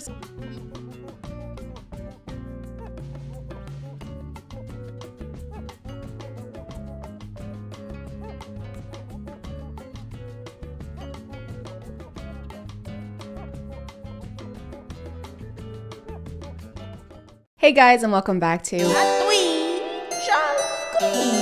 My name is ChadChad.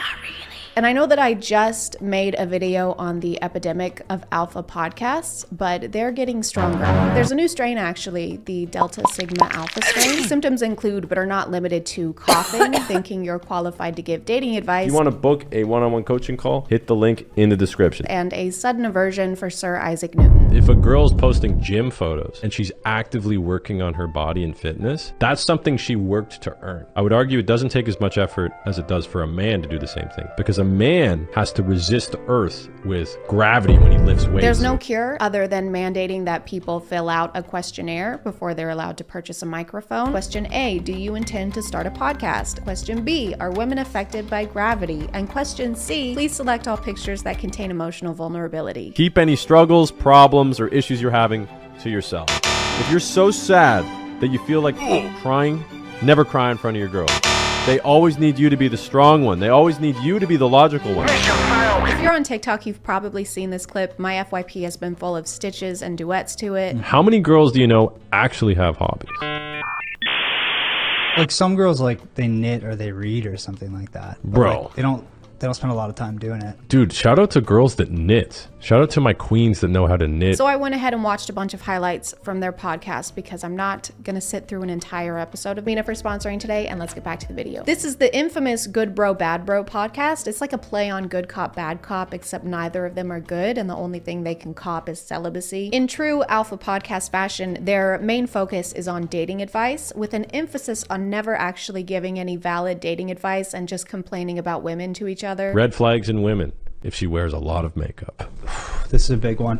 Yeah. This is a really big one. They don't have time to hang out with the boys. Social lives are for low-value men who aren't dedicated to the grind. But if the two of you sit at a table and record your conversations, you're basically entrepreneurs. That's why the ultimate thing you can do is turn your passion into a business. That's what we call an investment. Might as well make them honorary Kardashians because they get their asses up and work. Get your up and work. Since these videos went viral on TikTok, this guy has backtracked and told us all to relax, calm our because this was actually a social experiment. For whatever reason, the toxic feminists on TikTok love to throw your boy out of context and paint me as a evil, women-hating. You know, the experiment where you say dumbass things expecting most people to agree with you, and then once you start to get backlash, you're like, guys, calm down, Jesus. All of these are taken out of context. I'm gonna show you guys a TikTok that got a lot of heat. Basically, I gave instructions to my editor saying, yo, make these as polarizing as possible. I wanna trigger people, I wanna get crazy. Now people take these clips out of context, of course, because of the way they were edited, and paint me as some kind of villain. But I did end up watching the entire episode, you know, for context, and it's worse with the context. What kind of a woman in 2022 doesn't enjoy baking? That is the least feminine thing you can do. Not cooking. I mean, are you even a woman? But maybe him saying that this was a social experiment is the real social experiment, and he has us lapping at those drip water dispenser things because we're all just his guinea pigs. If a girl on TikTok says it's, you know, patriarchy that a man and tell him to shut the fuck up. Women need to cook and clean. But who am I to question the inner workings of an alpha's mind, especially one with such ingenuity and a necklace made of ammo? So I will only be showing the clips taken directly from the podcast rather than from their TikTok page, just so that we have that context that we need. Like, what are your hobbies? Oh, I listen to music. I like to travel. You like to travel, eh? Who the f doesn't like to travel? Yeah. Come on.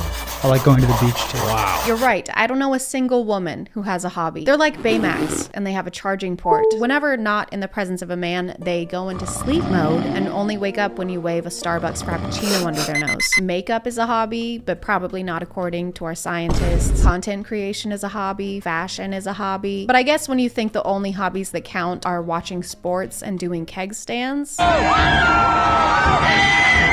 then yes, I guess women don't have hobbies. Okay, so let's break that down. Lipstick, right. Mascara, eyeline. So here's the thing with nails. I recently learned this. Girls will pay to have the nails shaped perfectly. It really seems like they've never had a conversation with a woman that they weren't trying to date or sleep with. Probably not even their own mother. So what does your mom like to do? Oh, she's a lawyer. No, I mean, like, what does she like to do in her free time? Oh, cook me dinner, do my laundry. Aren't you in college? Kiss my boo-boos. You're a senior. Kiss my ouchie whittle boo-boos. It's really important in alpha podcasts, alpha social experiments, to have more than one alpha, because you have to have the one doing all the talking, you know, spewing all the nonsense, and then you have to have the other one for the sole purpose of sitting there and going, yeah, right, it's true. Who? No.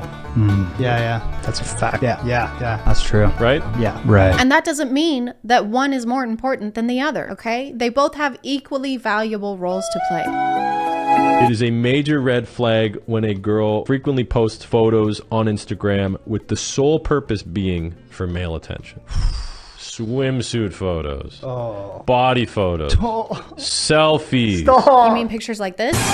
This is about 50% of your skin. I'd say that's pretty revealing. If you're posting a photo for yourself, then the photo's never posted. If I take a photo for myself, that photo doesn't get posted online. Did you post this for yourself, or was this for the boys? You know that angle too, where they're on the angle? Sorry, ladies, but this is the only acceptable pose. If your elbows touch your sides, you're a slut. They go on a rant about how much money women waste on cosmetics, like their hair or makeup. And Minion actually explains to us how women get their nails done. Some girls, bro, I saw a video on TikTok. This is mind-blowing stuff. They have a fake nail, and they shove it under like the cuticle of their nail, like a ½ inch deep under their fucking skin. And this was a running joke on TikTok for a while, where people would take the fake nails and stick them into the hands that nail techs will practice with. They're shoving like plastic under their freaking skin. But you totally got us. We undergo saw levels of torture just to have pretty nails. Do you want to play a game? No. You must choose the coffin. No, not a coffin. The stiletto. No, not a knife. Or the almond. Like the nut? I have acrylic or gel. Why would you wear makeup when you could get your body looking nice and tight, right? The tissues with like makeup on it, that like the garbage cans like overflowing, there's some on the ground, like Q-tips on the ground. Shout out to the environment getting nuked by girls wiping their makeup off every day. Damn, dude. Did makeup like murder and eat his entire family? I've never seen someone get so upset over eyeliner. If she wants to conceal a pimple, red flag. If she single-handedly destroys the environment by using makeup wipes, red flag. If she takes a piece of fabric and that piece of fabric is rectangular and that rectangular piece of fabric is red, That's a red flag. Looking at this guy's Instagram account, it seems like he's tried almost every type of content at some point to try and get some sort of internet clout. Street interviews, dating coach / pickup artist, and my personal favorite, pranks. Of course, pranks. We're gonna be in here somehow. What's your name? Ishika. Ishika. Holy shit. That's a wild name. Do you like Big Macs? I would definitely buy you a Big Mac, Ishika. Okay, thanks. Yeah. I gotta go meet some buddies, but yeah, you can take my number. Okay. Hey, what's your name? It's a dumbass name. Do you like McDonald's? Anyway, you can take my number, cause you're a lucky gal with a f***ed up name. Okay, yeah, gotta get the phone out. Okay. Yeah, I love Big Macs. So that's the pickup artist phase, I guess. Just say Big Mac like 11 times until the girl gives you her number to try and make you stop saying Big Mac, for the love of God. But then we move on to pranks, and they're obviously super elaborate and funny in a way that's funny but doesn't upset the public, and I'm lying, he just throws trash at strangers. Yeah, it's been a long day, dude. I'm exhausted. So, just gonna have a little nappy poo on the ground. Sorry, dude, I'm on the phone. Yeah, sorry, somebody's just being rude to me there. But, yeah, I was just, what's that? Straighten it? What? What's wrong, man? What's going on? It's funny because he's disturbing the peace and pissing off this couple that's just trying to enjoy their day at the park, and then he posted this video despite this man asking that he not do that. Yeah, that's why I did that. I didn't publish it. Don't worry, guys. It's actually an experiment. It's like What Would You Do? Only if John Quiones jumped you, and then he was like, I'm John Quiones, and this is actually the hidden camera show. What would you do? What? We actually have hidden cameras over there and over there. Oh my God. So tell me, what did you think about that when I beat you up like that just now? Well, at first I thought you were beating me up, but turns out you were beating me up on camera. I can see how you might have thought that. Yeah, silly me. Join us next week where we'll be stomping Girl Scout cookies and refusing to reimburse them. And I need medical attention. Whether the podcast was actually trolling like they claim or not, it doesn't matter. In a time that alphas keep popping out these podcasts and cold takes like Dr. Sandra Lee, you still said the things, and now your audience is mainly people who agree with that to some extent. So a great experiment, I guess. You really proved that misogynistic people exist on the internet. Hello, my name is Jack Fart. It's like Jack Frost, but fart. I hope you enjoyed this video because it was actually a huge social experiment. That's right. This entire video was edited intentionally to take the things that I said out of context. It really seems like they've never had a conversation with a woman that they weren't trying to date or sleep with. It really seems like they've never had a conversation with a woman that they weren't trying to date or sleep with. Mission successful. And if the alphas from this podcast get upset over my video or any of the things that I said, then it worked. You got super mega epically trolled. And if you're still upset, try calming down. I've heard knitting is pretty relaxing. Oops, I'm on my last 10%. Join us next time for... As long as I say it's a joke afterwards, then I can't be held responsible for my actions. I'm gonna call it there.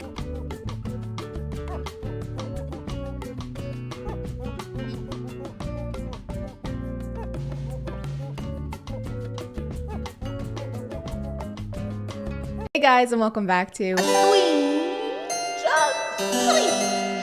My name is ChadChad.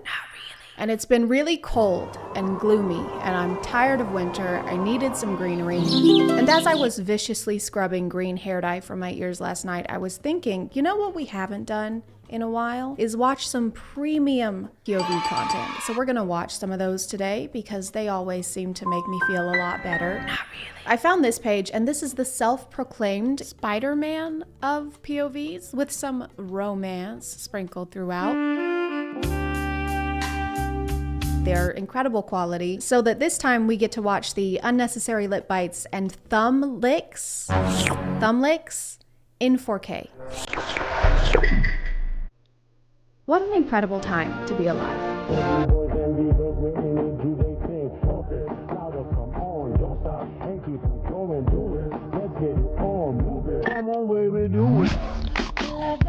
This is the video that led me to finding this page, and there are no laws specifically, I don't think, against whatever this behavior is, but there absolutely should be. This girl is just trying to reach her plain vanilla yogurt, and this guy falls to his knees next to her and stares at her like he's about to practice making out with himself in a mirror. Why does he smirk for hours after being pushed to the ground? Is he proud of what he's done, or is he embarrassed of what he's done? Why is he wearing handcuffs as a fashion accessory? We may never know. He did steal her pads though. He picked them up, but he never actually gave them back. He was too busy making the eggs behind him wish they'd never been born. Have eggs been born though? Or are they... Is the egg born first, or is the chicken born?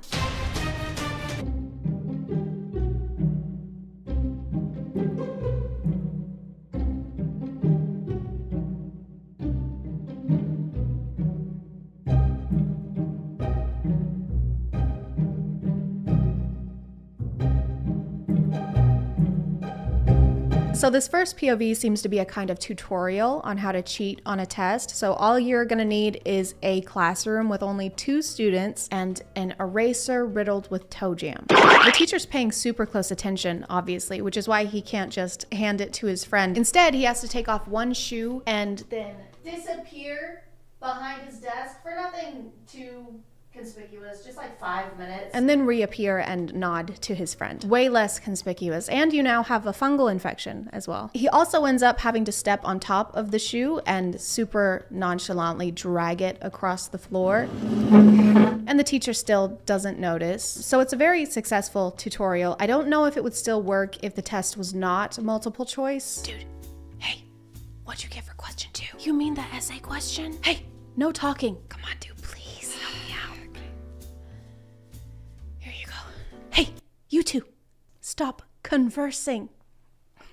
That's a good one. That's good. That's funny. No, I'm giving you both an F.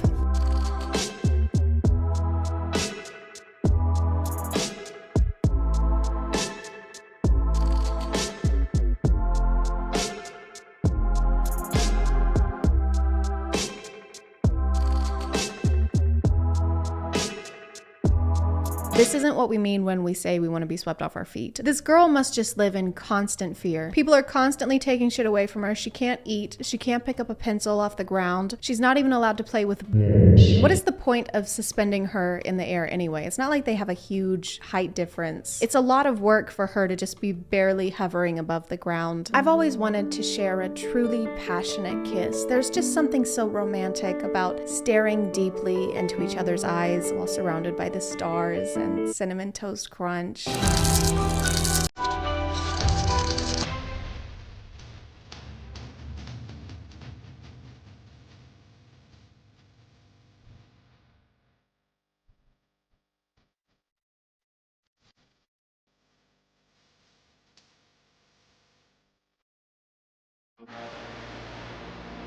POV, you saved her from a psychopath. You know those pictures usually on Facebook and it's someone shielding their loved one and they've got like arrows in their back? This is the video form of that. I say I'm fine, but really on the inside, I'm saving her from a psychopath. Let's give them the benefit of the doubt, okay? And let's say that they can't move because their grip on the knife is just too strong. She has both hands free. She could go anywhere. She could call the police. She could find something to fight back with, but instead she chooses to just stand there and look mildly concerned. She even looks bored sometimes, which I probably would too. We don't know how long they've been standing here like this. Bethany, I've been stabbed. Oh no. Bethany, I've been stabbed. Oh no. Bethany, I hast been stabbed. Okay, Jesus Christ. I know. What? It was you all along? I don't know how you haven't figured this out by now. Et tu, Bethany? Where are we? I don't know. It's probably fine.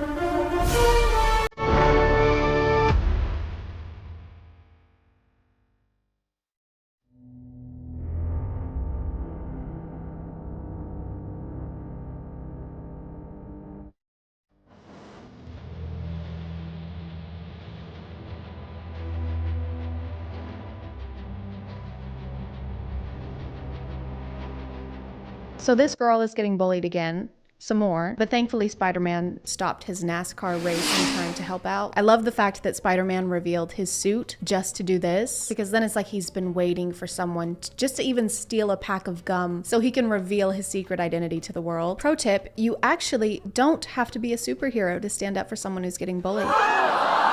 I know. I also kind of feel like the punishment is disproportionate to the crime here. Like, of course, you shouldn't trip people when you're at school. Don't do that. Also, don't stomp people's heads into walls, though. He could be dead. I mean, we don't know the strength of the Spider-Man variant. R.I.P. guy who was also wearing a NASCAR racing suit for some reason. But not really, because you were a one-dimensional bully not worthy of our sympathy. Ka-chow.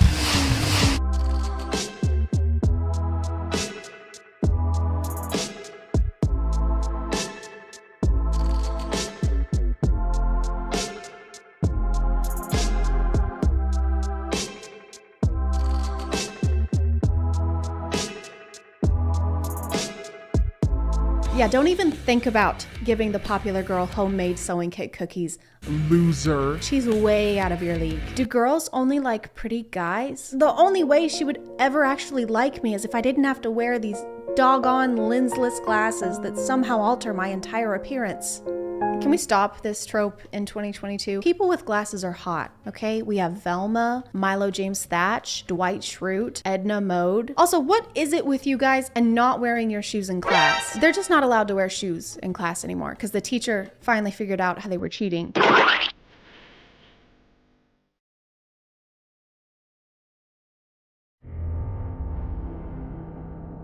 So this guy is running away from this guy. We don't know why. It says he's a bandit, but he's not holding anything, so I don't know what he could have stolen. It could be the bracelet or maybe the band-aid on his face. It's a cartoon-themed band-aid, so it might be an NFB, a non-fungible band-aid. Anyway, he finds this girl at a party of one, as in she's the only one at the party, it's just her. And she reveals that her jacket is actually Frodo's cape from The Return of the King. But he doesn't usually play the criminal. Actually, the main type of POVs posted on this page are the hero complex ones. And I say hero complex because it's literally called the hero playlist.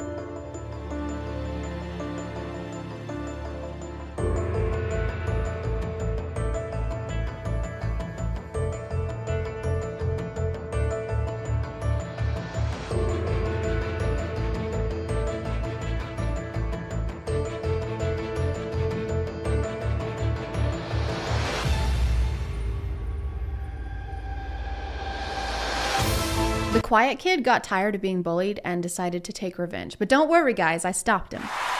Yeah, that kid. He's quiet. We hate him. I don't know if you can call yourself the hero in this scenario, but at least he actually does something in this POV because there are several, as we've seen, where he saves the day by just smoldering. Only smoldering. He doesn't even have to speak a single word to send fear down the spines of bullied children. And there's always red and blue flashing lights in these for ambience, I guess, even though that would mean that the police were already on the scene. I guess they just couldn't handle it. They had to call in the hero so that he could smirk the villain to death.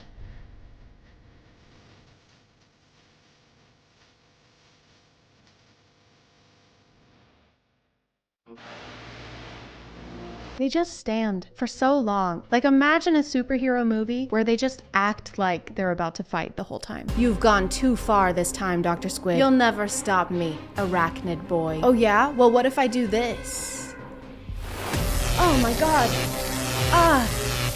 No, I don't feel anything. Really? I mean, there's a slight burn, but I recently got a UTI, so I think it's probably just residual. Those are rough. I'm sorry, man. It's okay. Do you want to do this tomorrow? Be perfect, actually. Let me just grab my death ray. Megan Josephine, we'll see you tomorrow. Oh yeah, I serve literally no other function to the plot, so that's fine. Okay, bye, Megan. Okay, y'all have fun. Hey, you want to go get froyo? Bye. Oh my god, yes. I love froyo. Oh wait, guys. I like the orange, but they got rid of it. Really? And now they just have cookies and cream. Well, they also kind of feel like you should be eating citrus right now, right?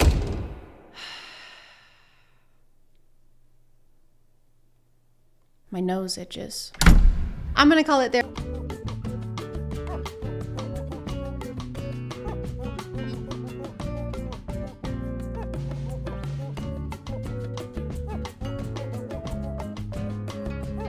Hey guys, and welcome back to A Twin Show.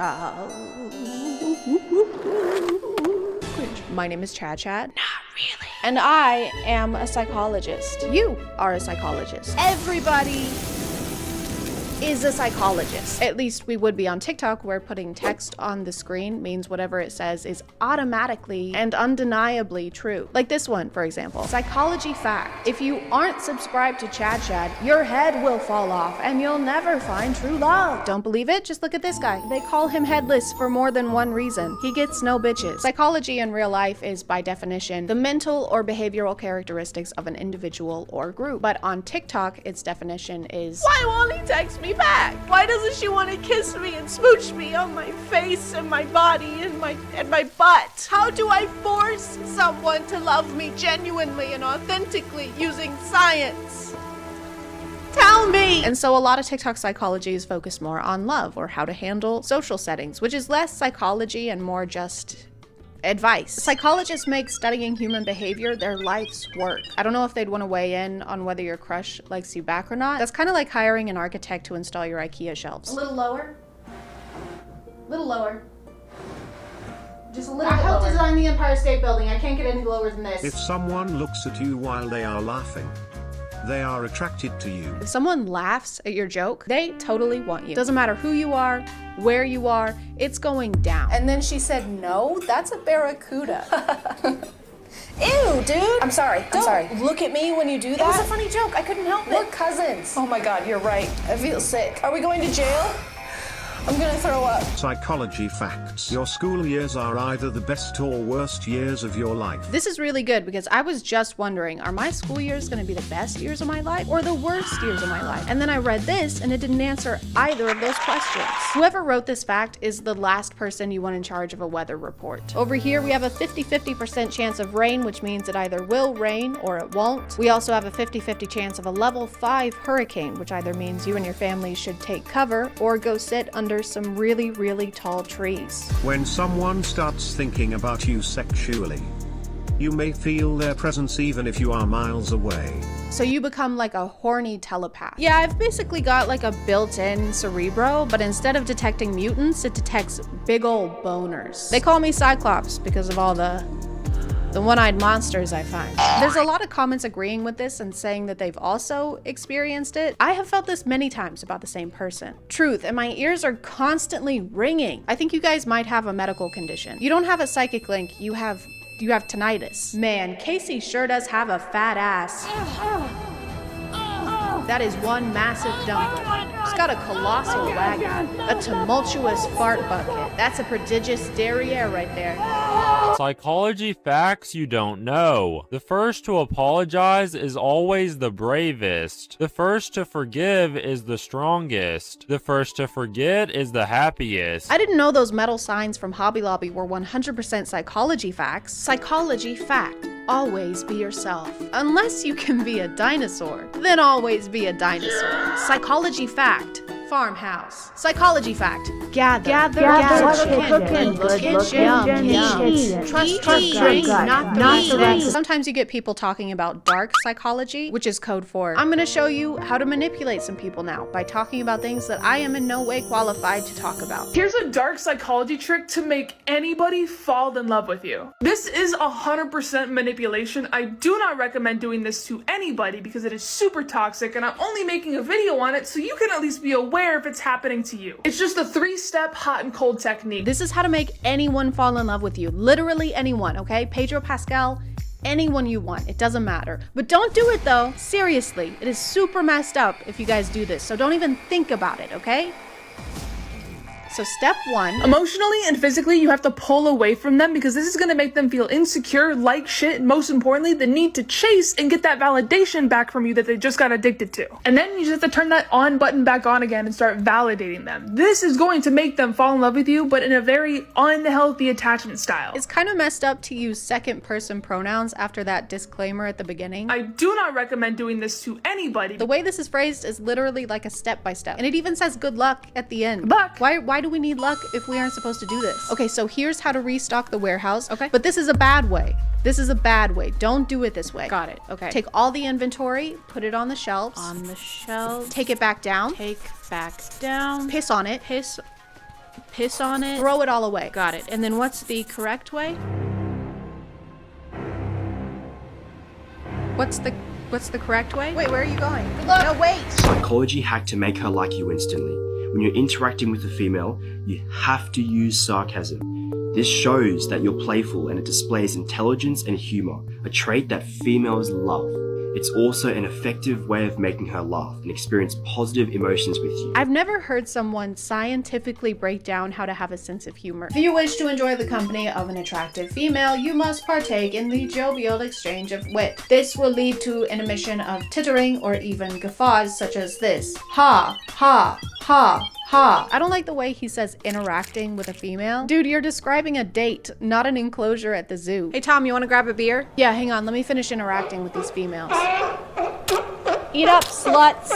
If she says to you, I bet you talk to a lot of girls, you would reply with, I've never talked to a girl in my life. I'm just trying to get my first kiss. Tell the female you have never spoken to one of them before. It will not believe you because of your obvious charisma and charm. I've never talked to a girl before in my life sounds more like a cry for help. I don't know if it counts as sarcasm. I mean, he claims it'll make her like you instantly, and it's in text, so it must be true. I bet you talk to a lot of girls. Women don't talk to me. Oh, not even my own mother. I'm so sorry. She hated me. She wouldn't speak to me. That's awful. Except to say, I hate you. I hate you.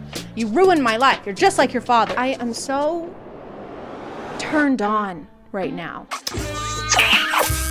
Psychology hack to get inside a girl's mind. Guys, please be careful when you're using this because this is dark psychology and this is going to make her think about you non-stop. So when you're talking or texting a girl in a casual manner, I want you to wait for a break in the conversation and then say, hey, there's something I want to tell you, and then right after that, just say, oh no, never mind, it's not worth it. What if you got in her head by being an enjoyable person? What if you fucked around and formed a meaningful connection with someone?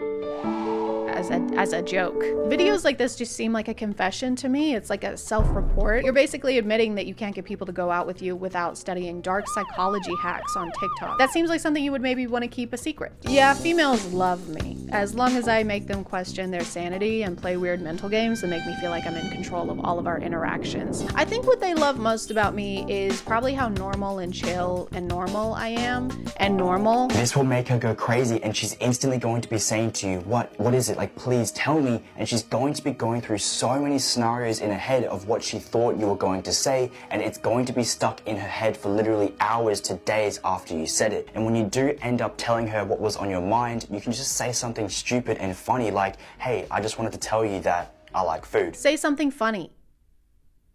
Like, I love food. I love food, guys. I really, really love food. They say you are what you eat. And that must make me food, because I eat food and I like it. What's the deal with airplane food?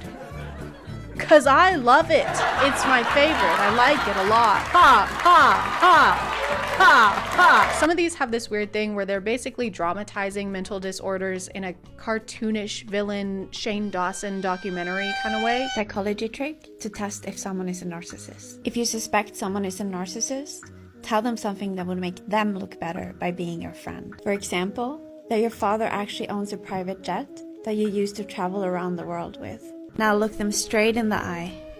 They'll either show a hopeful smile because they found their new victim to draw resources from, or you'll see a jealous, hateful look. And if they say something like this, aha! Now I've got you, my pretty. Do not let them on your private jet.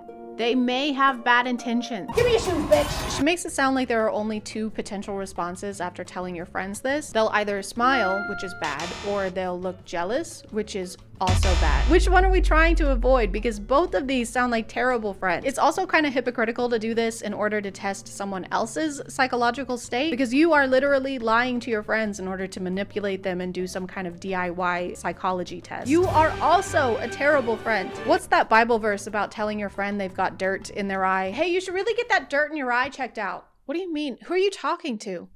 Sorry, I can't see with these really tall trees in my eyes. She wraps this up by saying that you should eventually reveal you were lying. Then you say, just kidding, my father can't even afford a private jet in his dreams.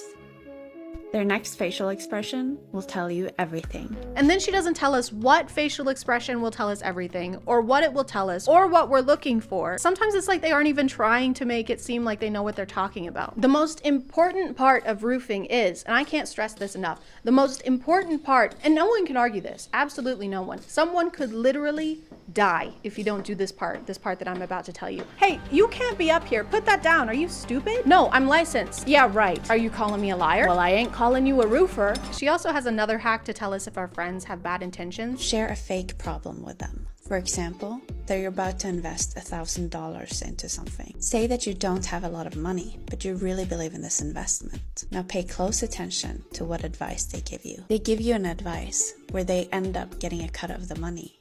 That's a huge red flag. She even tells us to pay close attention. Now pay close attention. Which is my favorite part because it implies that if we aren't focusing really hard, we'll miss that someone is trying to steal from us, which is ridiculous, okay? I would know if someone was trying to steal from me. Easy, I'll show you. Protecting your home against theft is very simple. There are a few precautions you can take. Today, me and my friend will be demonstrating how to make your home thief-proof. So first, you're gonna wanna- Hey, I'll be right back. Okay.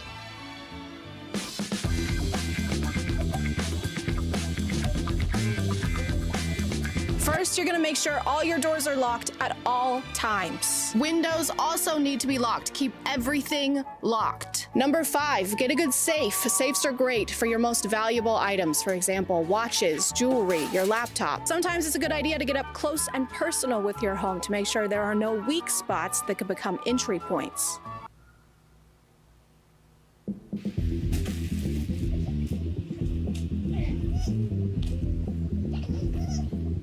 Number 35, keep up with your things. If you can't see it, you can't protect it. Never let important things out of your sight. Hey, Chad, can I borrow your keys? Oh yeah, sure. I like to do routine perimeter checks just to make sure that no one is getting to my treasured possessions. Is that my jet? That is such a red flag. I'm gonna call it there, guys.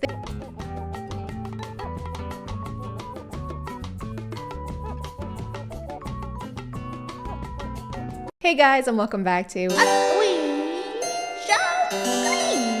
My name is ChadChad. Not really. And today we're gonna talk about women. What are they? How are they? Why are they? No one knows. They're a true mystery. At least that's what the people featured on r/nothowgirlswork seem to think. Sometimes I'll find a comment under one of my videos that says something completely unhinged, like this one. But whatever, right? It's just one person. It's not like a lot of people actually think this way, right? Right? Am I right? This is basically just a catalog of people making wild claims and obviously not knowing how women or relationships work. We're sponsoring today, and let's get back to the video. Men, this is why you don't allow women to go away for girls' weekends. It's the same reason I don't park my McLaren in a shit neighborhood for a weekend. Who the is McLaren? She sounds hideous. You are creating the circumstances for bad things to happen. It's called holding frame in the relationship.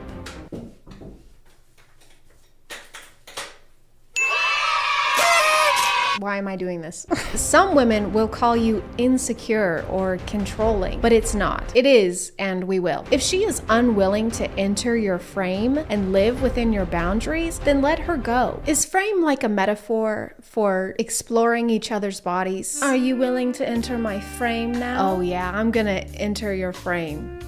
Hard. Okay, come on in. When she comes back, have her stuff on the front porch with the locks changed and replace her with a better woman. Only the unplugged will understand this. Unplugged like as in you don't use the internet? This is a YouTube community post. Did you type this with a rock? Powered by a spinning wheel? Dost thou wipe thine ass with straw? If you don't trust your partner to take a weekend trip and spend some time with friends without you, then don't date. Just go to therapy and buy some toilet paper. You're not yourself when you have mites in your ass. Eat this. My uncle is explaining to me, a final year genetic engineering student, that preferring a boy child is not sexist because boys carry the most important genetic components of the family line, and a girl's genetic code changes when she is married off to another family. So when a woman gets married, the second the officiant announces her wed, her genes start mutating, like that scene from Underdog. Can you imagine explaining genetics to a genetic engineering student? I don't even know what engineers do most of the time because I'm not an engineer, because I'm stupid. But I do know that if someone is an engineering student in a thing, I'm probably not going to try and explain that thing to them. If you're studying aerodynamics and tell me that that just means you know how to shoot a bow really, really well, I will believe you. For every new that enters her, she ages 6 months more, meaning the more dicks that enter her, the more older she gets. That explains why some females in their early 20s don't even look their age. They look like they're in their late 20s to early 30s. Women in their 20s? Women in their late 20s? There's no way that this person actually exists with these thoughts in their head. This sounds like something that people would have said during the Salem witch trials. For every new dick that doth enter a woman, she gains a new evil power. Jedediah, is this because I called you short? She must face trial. Again, I will now light you on fire. If you catch flame, you're guilty. What if I don't catch flame? Then that is an evil power and you're guilty. That seems fair. I'm educating women right now about NFTs, and I'm hearing these women say, my brain haven't worked like this in weeks, months, and years. A natural, genuine smile came across my face. I'm thankful. Did they all clap after that?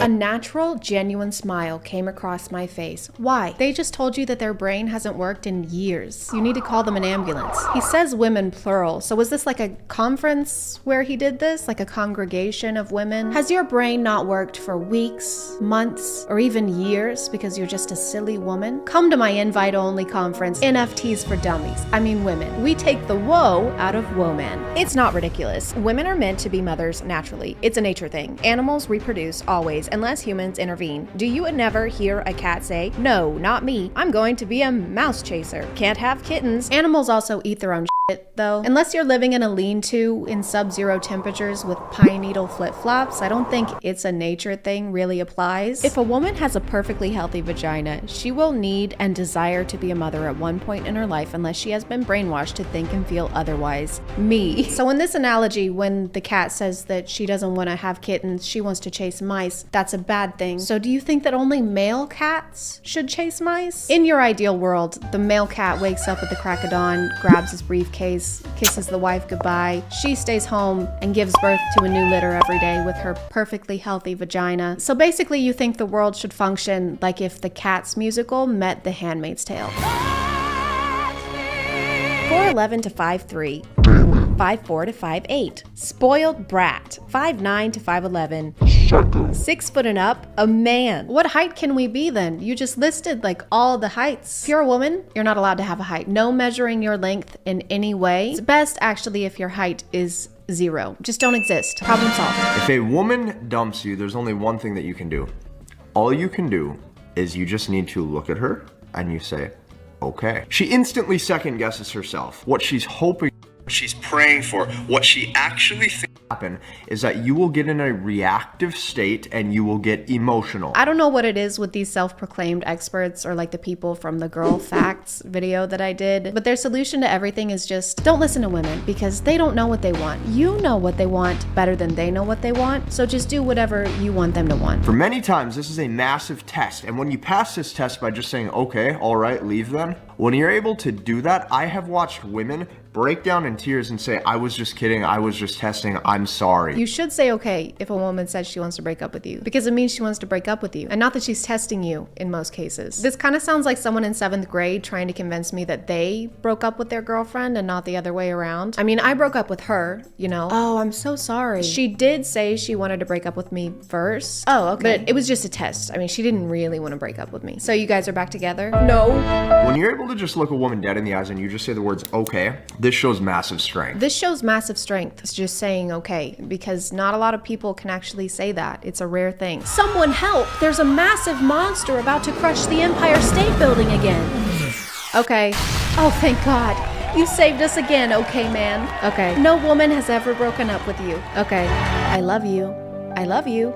You are a I love you. I love you. I love you. Bitch. Theory confirmed. No matter how many times you say I love you to a woman, she will always see the bad things. Wow, this is incredibly profound. I like how they say theory confirmed, like they had developed a hypothesis before they started this conversation. Or was this a cover-up, like she made them mad and this was supposed to be a discreet way of getting back at her? I love you? Oh, you're the love of my life? You complete me?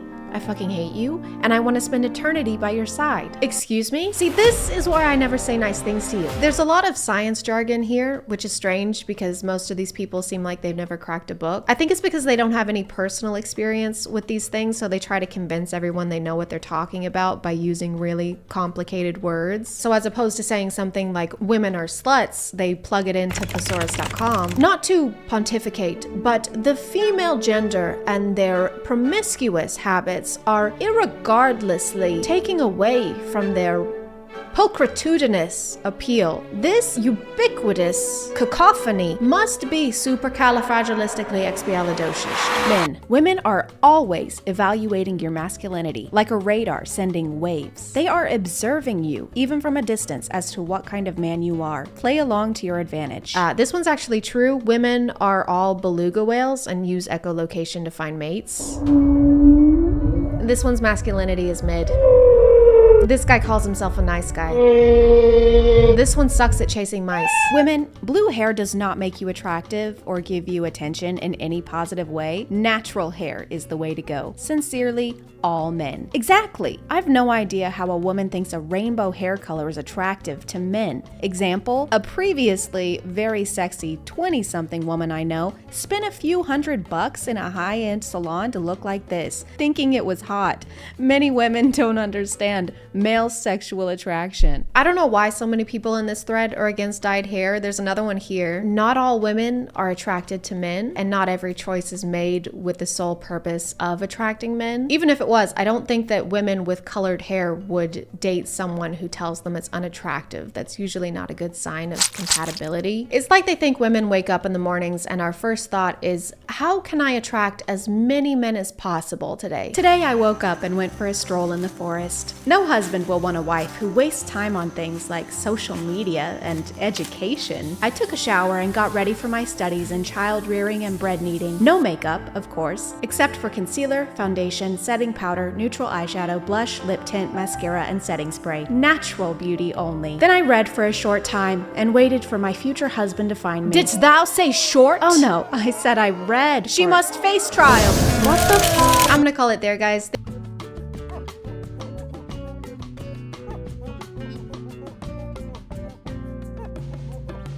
Hey guys, and welcome back to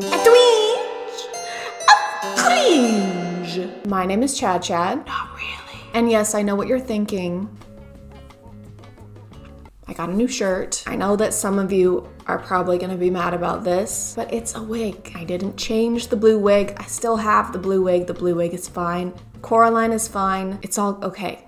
I don't know if this really counts as a twinge of cringe. I'd say it's more a twinge of, please, for the love of God, stop painting your countertops. This is probably gonna be more of a reaction video. I didn't really have time to plan a video this week because my regular job, it's just been crazy over there. I was gonna say that this will be more like a laid back kind of video, but watching this stuff, there's nothing laid back about it, really. I personally renovated or started renovating a bathroom about a year ago, and I say started because I haven't finished it. Still a year later and I haven't finished it. So I am in no place to judge. But TikTok, you know, while listening to my personal IRL conversations and my text messages, reading through those, as they do, you know, noticed this and started pushing a lot of DIY TikToks onto my FYP. So almost a year later, TikTok was like, you know who would love to watch this abomination of events go down? ChadChad, stick it on there, give it to her. She'll love that. Grace's videos documenting her DIYs started showing up on my FYP like every day. And every day they became more and more like a Saw movie in that they both filled me with horror and each one was somehow worse than the last. Of course, this video was not meant in any way to make fun of Grace. I don't know anything about her as a person. This is purely to show y'all something I found on the internet. And Grace, if you happen to be watching this, I think we all know what it's like to start a DIY project and then have it just completely derail. I know what it's like anyway, and it's fine. Your videos stress me out a lot, but it's fine.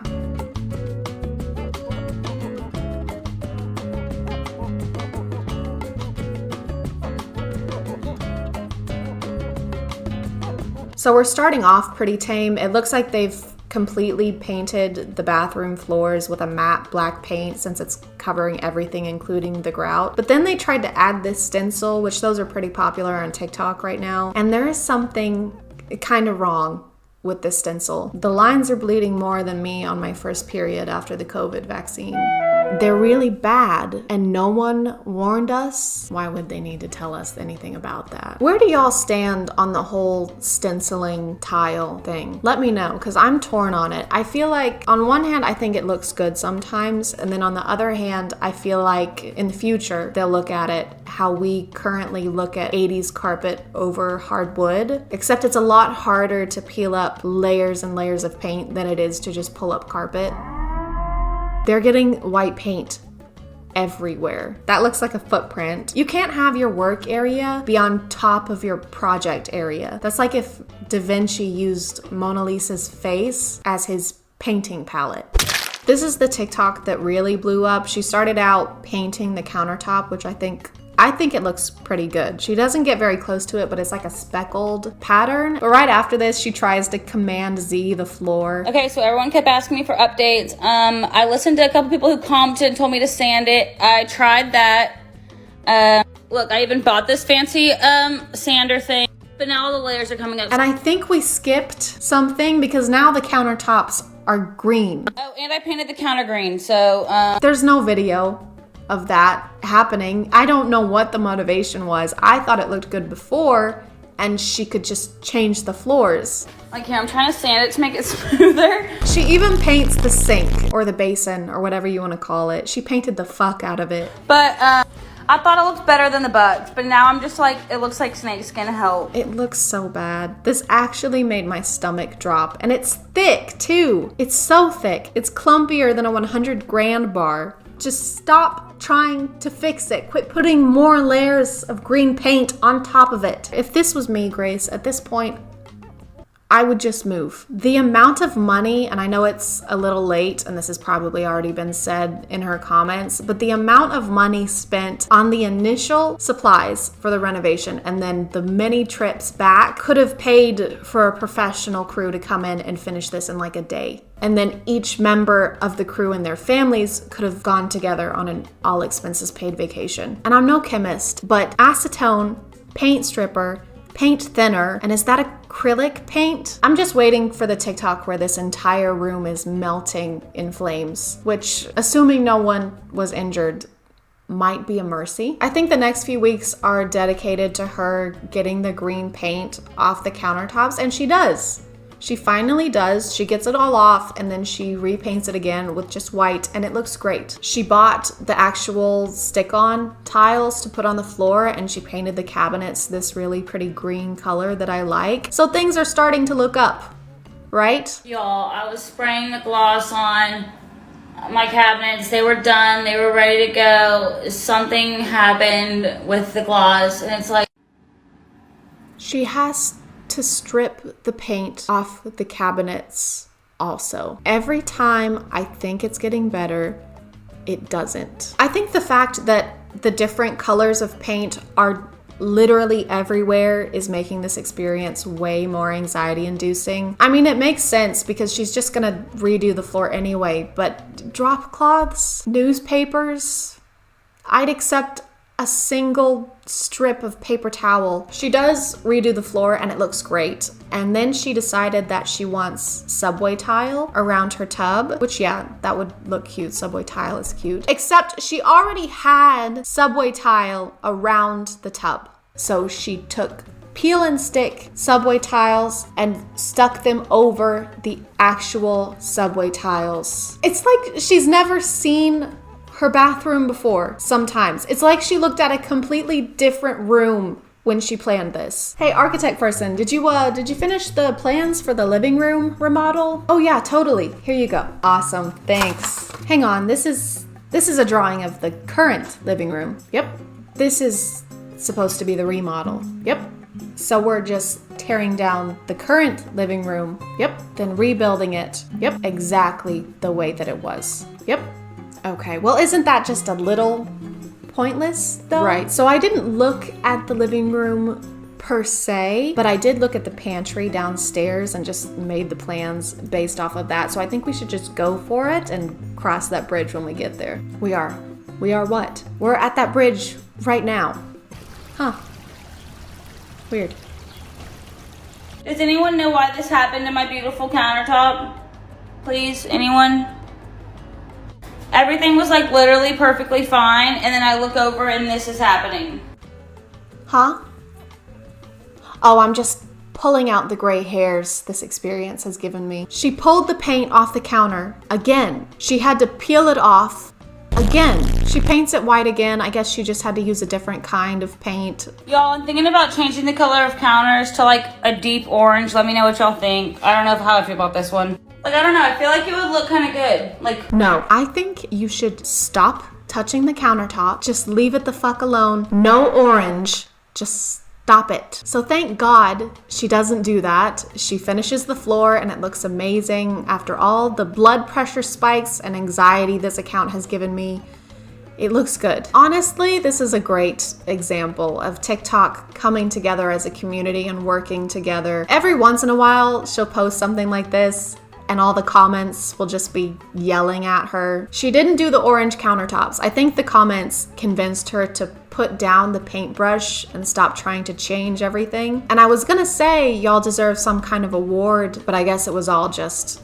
a calm before the DIY storm. She decided, out of all things, to paint the grout gray. She has to have like a personal vendetta against this subway tile. It kind of reminds me of Selena Gomez's list that her stepsisters leave her in another Cinderella story. Paint the pool pink.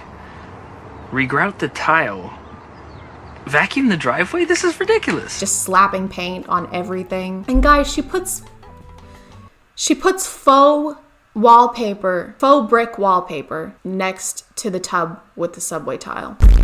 I'm not mentally equipped to deal with that this week. Does anyone have any advice on how to put wallpaper on evenly? I'm trying my hardest here, y'all. It has potential. It's gonna match that. It's gonna be a vibe, okay? I don't think it has potential. It's faux brick wallpaper next to real subway tiles. They don't match and it makes them look even more fake. And the flooring pattern too, there's too much going on. It looks like you put Pinterest bathroom DIY into an AI and this is what it vomited out. She pulled the wallpaper off and it looks good again. Grace, it looks good. Just leave it. Don't touch it, or I swear to God. Grace seems like a really sweet, very positive person who handles all this way better than I ever could. I also love the way she responds to comments. She never really looks at quitting as an option. She just goes immediately from something not working to trying to find a way to fix it, and I really appreciate that about her. I think the universe chose the right person to test with this. I hope she gets the bathroom and the home of her dreams, and I hope she gets everything exactly the way she wants it, because after this, she definitely deserves it. I'm gonna call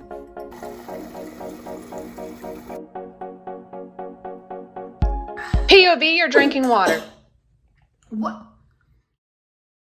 Why are you here? POV, you're drinking water, then you get upset. I'm not getting upset, okay? There's no reason for you to be here. There's no reason for this to be a POV. I'm getting POV, you're drinking water and then get upset that you're in a POV drinking water. This is not an interesting POV, okay? The entire point of POVs is to have something entertaining happen.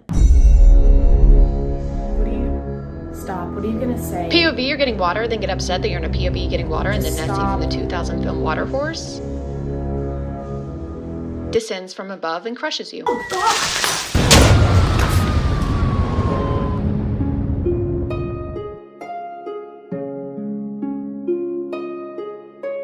Hey guys, and welcome back to A Twinge of Cringe. My name is ChadChad. Not really. And today we're going to be looking at another POV TikToker. I think if I had to say what my least favorite genre of TikTok is, it would be this one. Not POVs in general, because I think most of them are pretty creative, but the ones like this. This is just a word made up by someone who's afraid to get too close.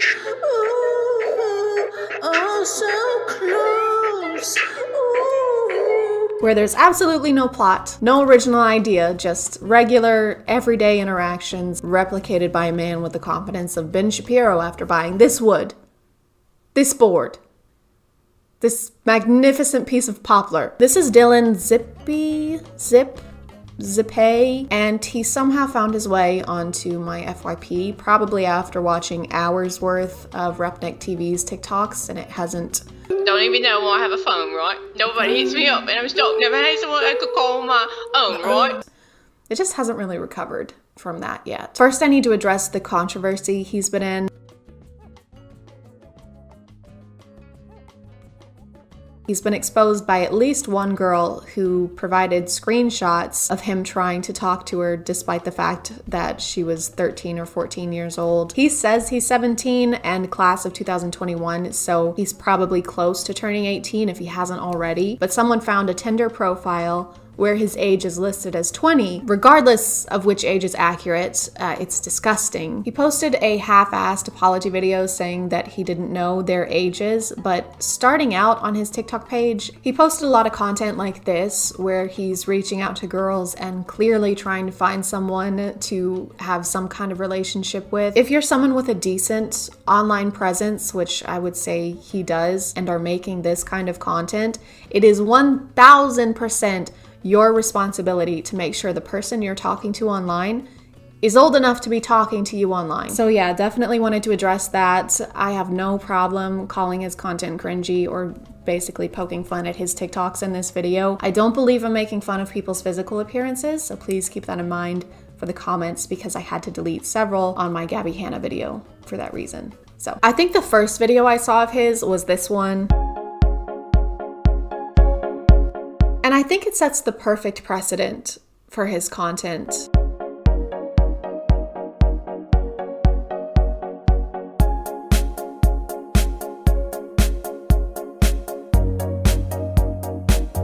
We've got the holy trinity of fuckboy TikTokers all in one video. Relationship POVs, LED lights, and gaslighting women.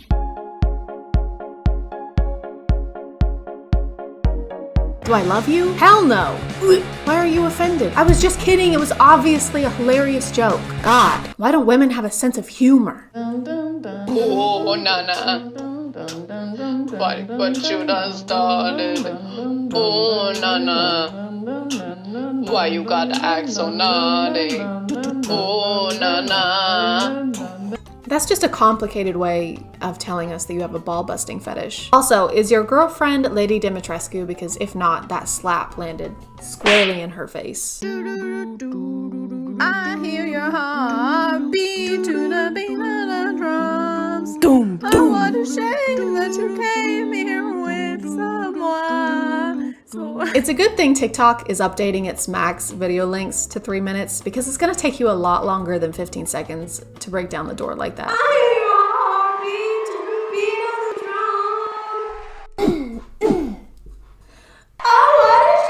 We're back again for part 2, and today we're gonna be asking girls if you want to kiss or slap me. Slap? Alright. Yeah. Okay. Go ahead. Oh! Alright, look how you can slap. Alright. Oh my god! I love the women that go all out on the slaps in these videos. Kiss or slap me? Slap.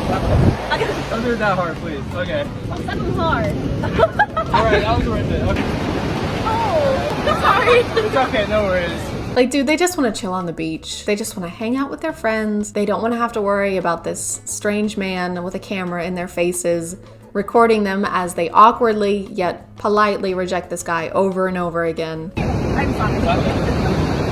Do you feel bad for him? A little. Do you feel bad for him? Tell me you feel bad for him. Oh, you thought you were just going to be able to go to the beach and have a chill day? No. Validate my friend. Ooh, we love a collab.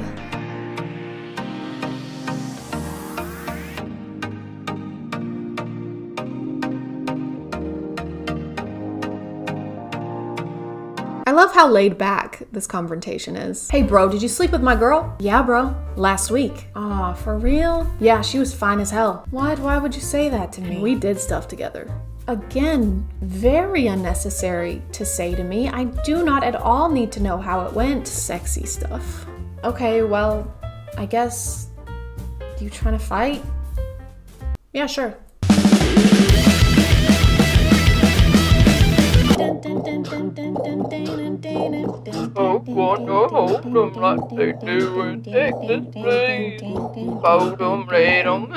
POV, you're dating a total asshole. Toxic relationship check. I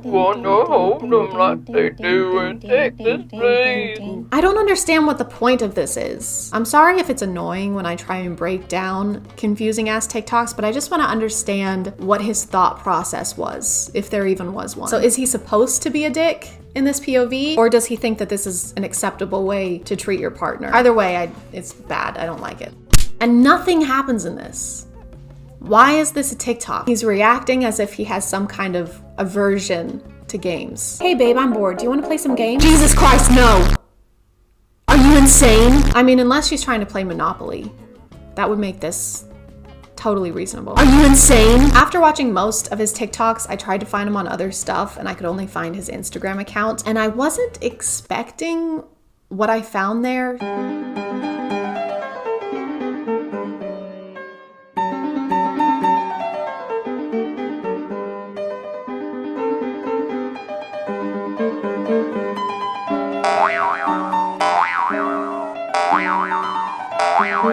He posts a lot of trampoline videos, like videos where he's flipping on a trampoline with hype music in the background. It just doesn't seem that impressive. And I know most things seem easier than they actually are, but I feel like if I tried, I could body this. Okay guys, so I'm just walking around this random neighborhood because I don't know anyone who has a trampoline. In order to learn how to do the flips, I've got to find someone. Oh. Hold on. Excuse me, sir. Sir, wait. Sir, is that your trampoline? Who are you? Can you do flips? Yes. On the trampoline? Yes. You can? Yes. Cool. Okay, listen. Look, I will pay you if you show me how to do a flip on the trampoline. Holding my wound. Give me your other hand. Oh, okay. What's your name, by the way? John. John? It's nice to meet you, Jerry. Other hand. Right. And that's not my name. What was it? John. Okay, it's nice to meet you, Garrett. That's not even a J. So, Garrett, would you say you're an expert flipper on the trampoline flipologist? No, not at all. Look, I need them to think that you are actually good at this. Do you want me to lie? Yeah, that would be great. Thank you. But my parents always told me never to lie, and why would I start now? Because I am paying you, Garrett. This is clean. What are some of the... Oh, God. Oh. Okay. Easy. That looks super easy. I can do that. No problem. Ugh. It's disgusting. You live like this? I don't understand what I'm doing wrong, Gerald. I'm doing everything correctly. Ugh.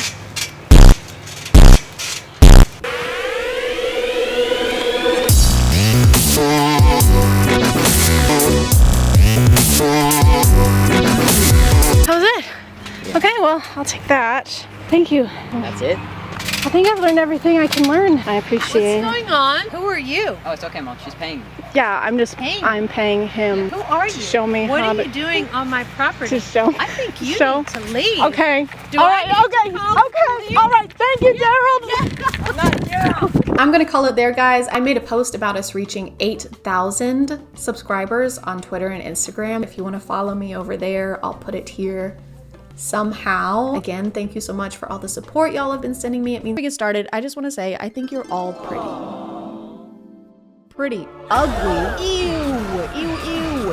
This has been a reenactment of what the internet is constantly telling us all the time. You really can't open TikTok without seeing an endless amount of morning routines, nighttime routines, workout routines, 5 to 9 after my 9 to 5 routines. Because if there's one thing I need, it's to feel like I'm being unproductive in both my professional life and my personal one. I'm failing around the clock. Yeah. The internet just makes us feel like there is always something we could be improving, like how the inside of your fridge looks, or how the outside of you looks. And I'm going to hold your hand when I say this. If you look ugly, if you look crazy, that's all on you, baby. Over the past few years, I feel like beauty routines have gone from don't forget to wear your SPF to Don't forget your 2-hour nightly beauty routine that involves lasers, literally lasers. So I just finished applying this serum and then I harness the full concentrated power of the sun. The more influencers we have, the more beauty trends we have, and the more beauty trends we have, the more I want to scream. We also have TikTok Shop now, which incentivizes influencers to promote an endless amount of skincare products, which as a result incentivizes them to have an endless skincare routine. But even that's not enough anymore. Your 2-hour nighttime routine, that's rookie stuff, because now your routine needs to last all night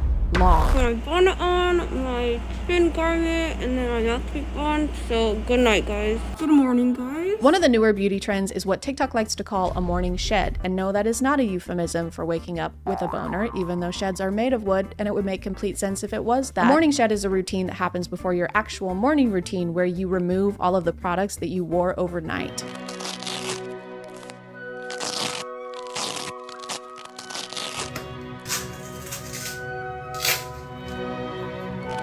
The general rule of thumb seems to be every inch of your skin needs to be covered with something. Your pores shouldn't be allowed to breathe. You shouldn't be allowed to breathe. An example of a typical morning shed product is this jaw strap that I'm not personally convinced does anything. To try and figure out what it's supposed to do, I found a similar one on Amazon, and this says that it's an effective bandage designed to double chin and sagging skin. Wait, it's gonna double my sagging skin? Is it gonna give it to the next person? If you're still not sold, they have before and after pictures like these, and as you can see, the results are so instantaneous that she didn't even have a chance to move. She's in the exact same pose. It's almost like this is the same picture. If you're advertising a beauty product and you use Photoshop in the before and after pictures, why are you doing that? This is arguably the last place you should use Photoshop when you're trying to demonstrate how something works. All right, now remove your cake from the oven and it should look something like this. Mine looks nothing like that.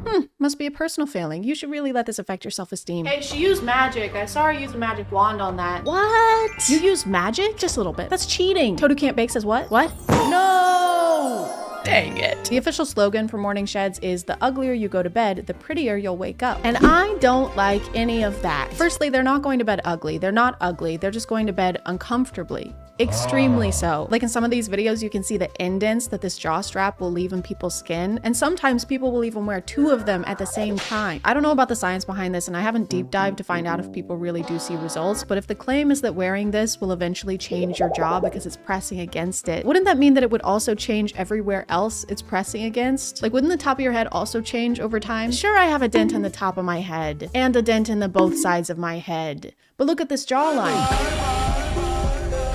A small price to pay for beauty. Morning sheds even go beyond the face sometimes. Get a castor oil pack from Amazon for $12. Pour it over my liver to support detoxification, specifically with excess estrogen, which can cause like different PMS. Helps with digestion, constipation, inflammation. And I'm not a doctor. I know it's hard to believe because I look so intelligent and I'm always performing unlicensed surgeries out of my garage. But I do know in order for something to have an effect on your organs, it needs to be in contact with your organs. I don't think castor oil is penetrating your skin and getting into your organs. It's laying on top of your skin. This is like putting saran wrap on top of your fries and then salting the saran wrap. Also, she says it detoxifies her liver, but the liver is already a detoxifier. That's the liver's full-time job. Helps with digestion, constipation, inflammation. You can put it over your ovaries and it'll help with cysts. It's gonna help the cysts? What's it gonna help them do? Is it gonna double those too?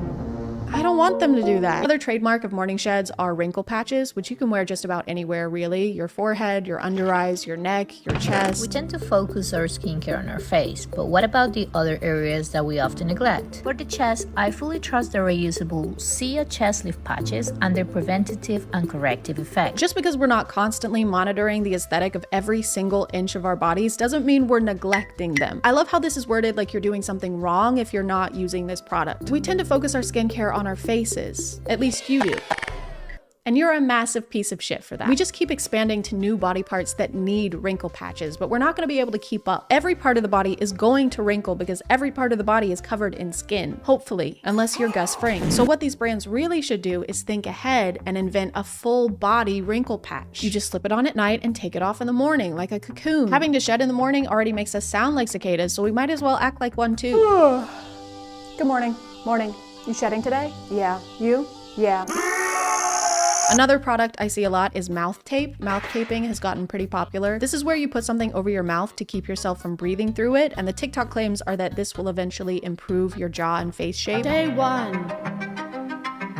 Day 30. pretty. Whoa, that's a crazy transformation. And you're telling me all I have to do is wear this brand's mouth tape and wear the exact same shirt and earrings for 30 days straight and do my eyeliner the exact same way that I did in the before picture and have some red spots on my chin where I just got chin filler and then that's it and that's all I have to do? Mouth breathing at night makes you ugly. It also affects your posture. It causes poor oral health. It even affects your central nervous system that runs down your spine. Hey, what's wrong with having this nose and chin? Could you just explain why this nose is better than this nose, please? Can you let us know why the bigger nose is bad with using your words, please? Also, were these listed in order of importance? Because some of them sound way worse than others. Breathing through your mouth will make you look a little different.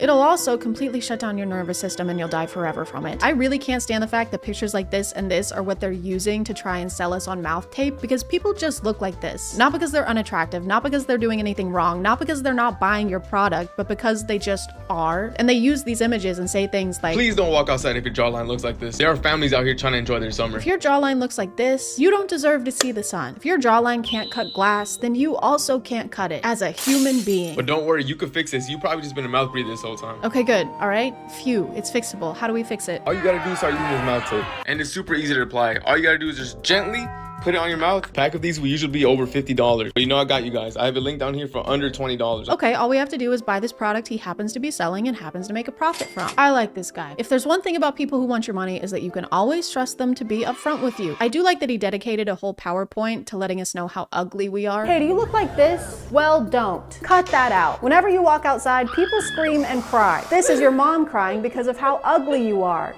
This is your girlfriend crying.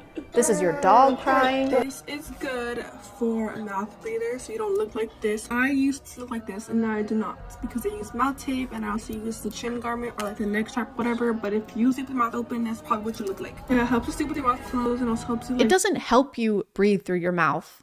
It makes you. You have no other option. Unless you're using like mesh tape, this is taking away your backup oxygen supply. As someone with asthma, if I take my mouth while sleeping, I would have the best sleep of my life.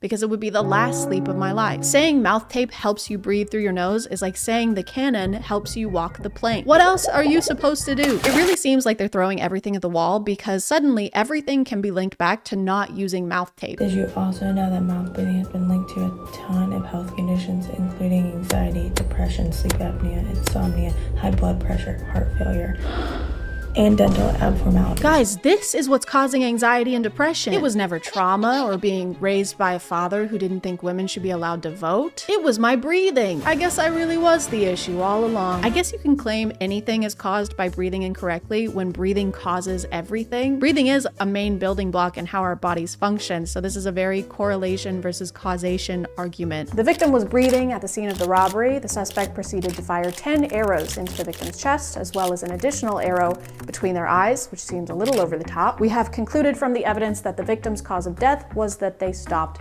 breathing. Any questions?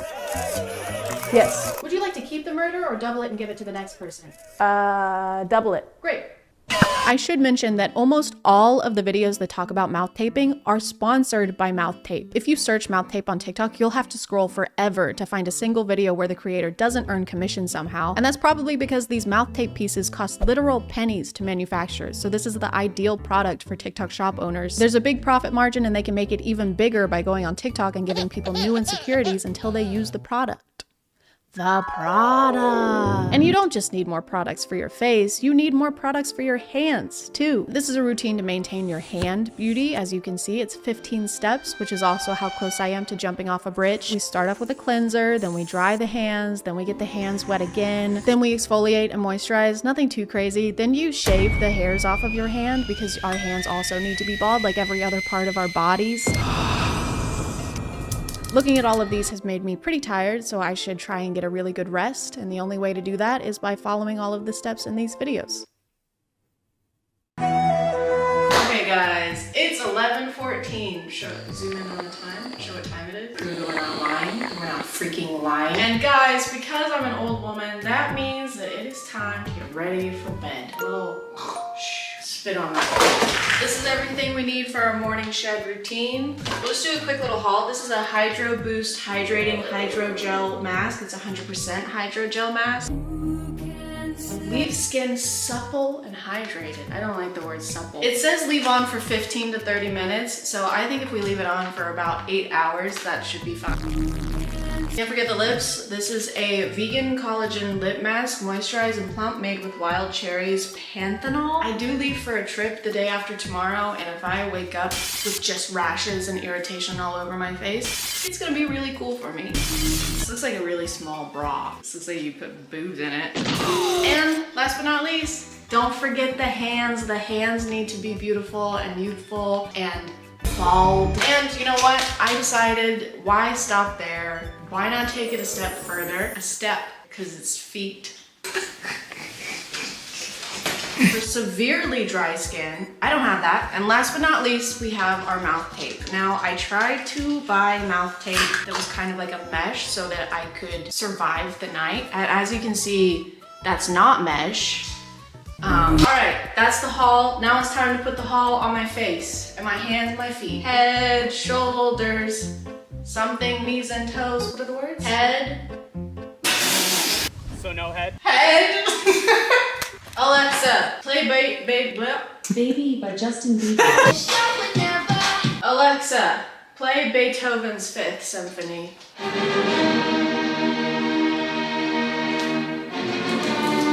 I look like Manny from Ice Age.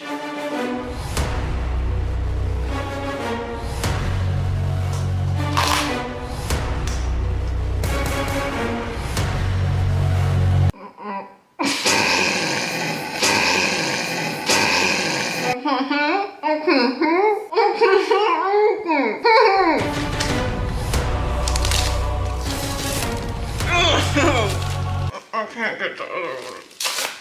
I got it very easy. Don't show my feet.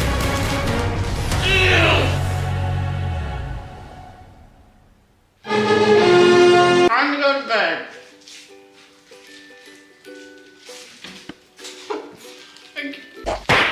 After all that hard work, I was ready to pass out, but I couldn't pass out because I was so incredibly uncomfortable. I couldn't find a single position where the wrinkle patches weren't stabbing into my skin or the official jaw strap product wasn't choking me out. The mouth tape was specifically uncomfortable. I'm not sure what was causing it, but my lips burned. They burned really, really bad. I tried to ignore it as long as I could by imagining how sharp my jawline would be if I just pushed through the pain, but I was just too weak and beta-minded. I've been trying to fall asleep, but I can't fall asleep. My upper lip was burning, and I don't think I should leave it for the rest of the night. Even though I was exhausted, I ended up tossing and turning until 3 in the morning, meaning I got about 3 hours of blissful beauty sleep. I'm so uncomfortable, I can't sleep. This better make me so fucking hot.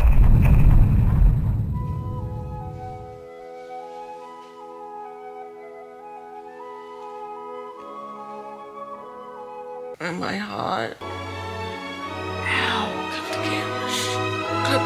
And here are the results. My under eyes were completely wrecked, as was my neck. This redness didn't go away until later in the day, and it was irritated for days after this. Some of it could have been user error, but again, these are official wrinkle patches I use. They aren't just random pieces of paper I decided to put on my face. They're supposed to be used this way, and this was what happened. That hurts. This is the face of a well-rested individual. But you know what they say, beauty is pain. If it ain't hurting, it ain't working. Am I right, ladies?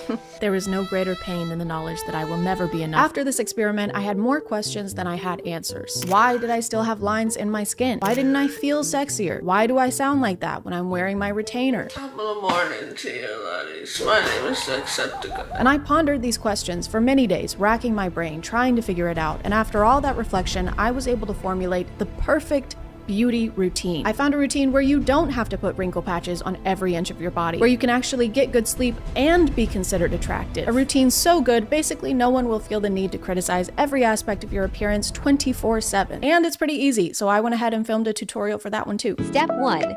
Make sure your hair is out of your face.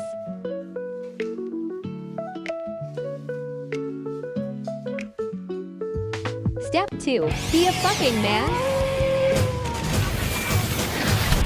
I know I've criticized a lot of the methods in these videos, but I don't want to criticize people for feeling like they need to use them. There's so much pressure to constantly look our best that it can feel like we have no choice but to try and keep up. No one willingly chooses to look at themselves as something that needs improvement or needs 1,000 changes to be acceptable. And it's getting a lot harder because trends aren't just how we do our eyeshadow anymore, it's our faces and bodies that go in and very quickly out of style. Women who got plastic surgery 2 years ago to try and fit a beauty standard are being ridiculed now because there's a new one. We don't compare ourselves to the people around us anymore. We compare ourselves to all of the people ever. But we only see the versions of each other that we've decided is good enough to be seen. Of course, when we see ourselves how we are and then see everyone else how they wish they were, we're going to be disappointed. I don't say all of this because I have some kind of grand solution, because I don't. I also do skincare routines. I also got lip filler when everyone else was. But I don't think all this improvement is improvement. I don't think it's beauty if getting prettier makes the way we think about ourselves uglier. So maybe the real improvement was realizing that chasing perfection is a never-ending hamster wheel objective, and that looking at yourself as a project doesn't benefit anyone except the companies that line their pockets with your insecurities. That we made along the way. I'm gonna go shave the microscopic hairs off my knuckles now. Thank you for subscribing, and if you are still here,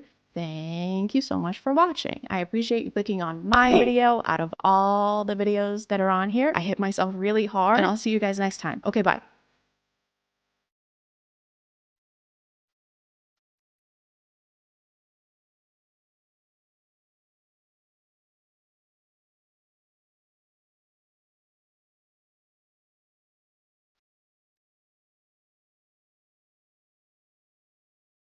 I didn't make my rent this month. They didn't give me enough hours at work, and the kids need new soccer cleats. I don't know what we're gonna do. You know what I think would help you right now? No, what? I think you'd be a great fit for my company. I don't know if that would help me right now. Oh, no, no, no. Sure, it'll be hard in the beginning, but will it take 3, 8, 22 hours a day to get started? Yeah. Yes to which? The 3 or the 22? Yes, absolutely. I guess as long as I definitely end up making money in the future. Slow down there. Whoa, yeah, we don't like to use the word definitely around here. Okay, then maybe I'll make money in the long run. Okay, I think I'm gonna pass, but I appreciate the offer anyway. You're a terrible mother. Hey guys, and welcome back to... My name is ChadChad. Not really. And I am officially a YouTuber now. You know why? Because I got a green screen. I was green screen the whole time. I bet you couldn't even tell because of what a great editor I am and how seamless that's gonna look. Hey, it's me editing Chad. I'm sorry. I know the intro for this video is already super long, but we had 100,000 this week, so here's my reaction. Okay, bye. Look, it's still backwards for you. Ah! We just got to 100,000 subscribers.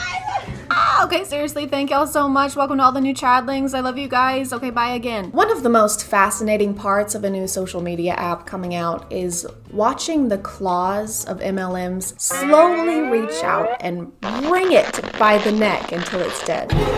Like Facebook. I have a sister who joined an MLM, not the sister who has 9 kids. I have a lot of siblings, okay? Everyone does. In the Bible Belt, there's nothing else to do here except go to Walmart and... Actually, no, that's it. You just go to Walmart. She joined an MLM that rhymes with Keachkotty and became a life coach for them, which apparently meant that she just had to buy $200 worth of shake mixes to secure her slot, you know, so she could work for them. Disclaimer! This is a disclaimer. Yeah! I do not want to make fun of people who join MLMs or have joined MLMs in the past. Most of the time, they're just people who are having a rough go of it financially. In the current climate, there's a lot of that going on. So please don't make fun of people who see this stuff and join or attempted to join. Do make fun of the ones who see that hardship and decide to capitalize on it for their own monetary gain. Stop scrolling right now. Just give me 10 seconds. I'm going to change your life. How would y'all like to consistently make $5,000 to $10,000 a week? No. It's 100% legal and it's not a scam. This has definitely been said before, but if your pitch has to include definitely not a scam and totally legal, not a good sign. Hey, I'm here for the job interview at this company that is hiring. Hi, nice to meet you. Thank you for coming into our very real company. That's a strange thing to say, but here is my resume. Here at our very real company, we believe in our business model, which is not a scam, by the way, and is completely legal. Right, so you said on the phone. 5 times. Good. I can't stress enough how legal what we do here is. Hey, boss. Hi, Steve. Yeah, I'm just in the middle of an interview right now. Yeah, sorry. Thank you, Steve. Sorry. It's a great place to work. You can go now, Steve. I love it.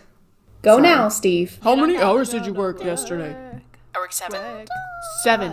And how much did you make? 7. 7 what? 7,000. Ooh. I did some research on this company, FFL, which stands for Family First Life, and they sell life insurance, so it's just mostly a bunch of jargon that doesn't really make sense to me. I read some Reddit posts trying to find someone with like a personal experience, and the ones that I did find weren't exactly positive, but they're not an MLM. Because you don't have to recruit people to make money. You don't have to. What this guy's doing is definitely not MLM-y. Though. He's just been asked to join by someone above him, and now he's asking other people on TikTok to join so that they can also try to make money by getting other people to join on TikTok. Per se, it's... How many hours did you work today? About 2. 2, and how much did you make? About 5. 5 what? 5,000. 5,000. Can anyone do this? Yeah. This is the whole TikTok page, by the way. Like, this is his format. He'll say, how much money did you make last week? And they'll say 10, and he'll say 10 what? And they'll say 10,000. And it's crazy because we thought it was gonna be like $10. There's no way they were gonna make $10,000 in a week. That is way more than we expected. Sign us up now. It blows my mind that every single time we see people making money that we get so upset. No, we're not upset that people are making money. It's because we don't believe that people are making money doing this. Why can't we just be happy for people making money? Whatever happened to that time? Like, you should be happy that people are making money here. Typically, when people are making a lot of money, they don't have to convince everyone that they are. And if they do, they don't usually take this approach. I made 10K in 1 week, dude. Oh, cool. How? Click the link in my bio to find out. Oh, I don't want to sign up for anything. I just want to know how you did it. Click the link. Just tell me. Just click the link. It seems like you're lying. Why can no one just be happy for me? Hey, Dad. Yeah. When did you switch careers? 4 months ago. How old are you? 64. How much did you make last month? 14. 14 what? 14,000. But in my defense, I only worked 2.5 weeks. Hey, they're doing the same thing as the other guy. It's almost like they use the same format and change it slightly in order to recruit people. Who else do I know that does that? Hey babe, I've been stalking your Insta and you seem like the perfect Hey fit girl, for I was wondering if you would want to be a How would you like to be a girl? Hope you're having a good weekend. Hey girl, I just read your blog. Have you ever wanted to start a Hey girl. I don't know. You don't have to be great at closing ratio, but people like looking to have a great closing ratio. They're trying to get lucky every week. What is this? You can put this music over anything and it'll make it sound motivational. When you understand how this game is played, you don't have to get lucky. Like, you just understand you'll work enough, you will literally trip over money. And if you do it consistently, I've always said money will rain from the sky. You don't have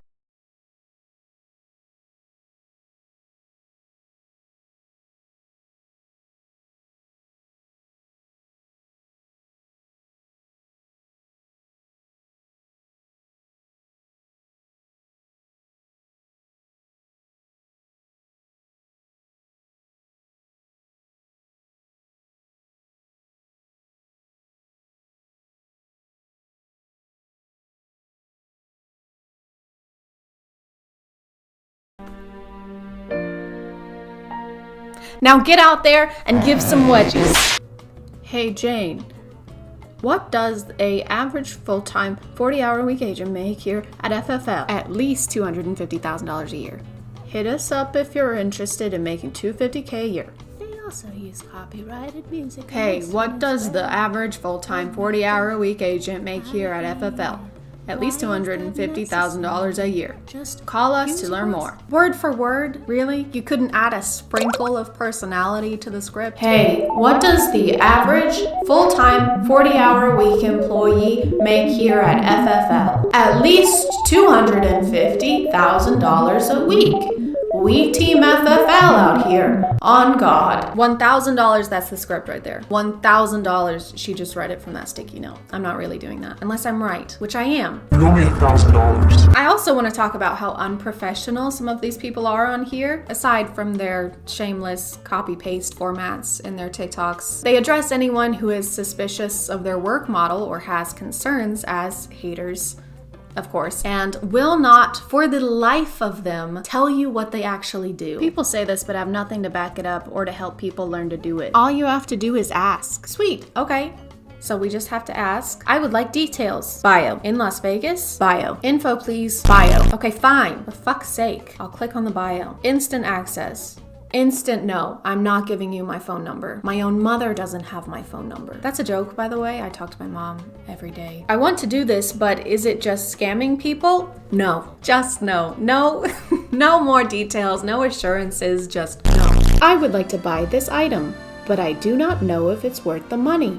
You, employee that works here, do you think this would be a valuable purchase? No. Oh. Can I ask why? No. Oh. Well, I kind of really wanted it. No.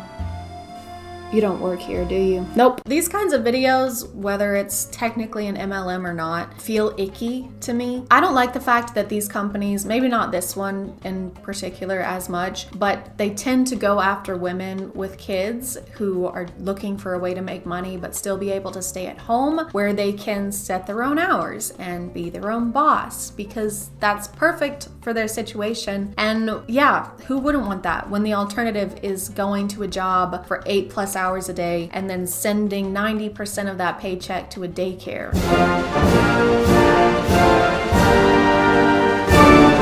They talk about how they pay for you to get your license, or they give you free training so you can get your license, but then you pay them for leads. Leads like people to call to try and sell insurance to. This says it's $15 to $25 for each lead, and the minimum order is $20. So that's $300 to $500 that you're spending on leads, and just because you get the leads doesn't mean they'll turn into closing a contract. They can go nowhere. So then you'll have to buy more leads. I saw something that says you don't have to buy leads from them, you can get it somewhere else. But then what do you need this company for? Why do we need your company? What is the point of you?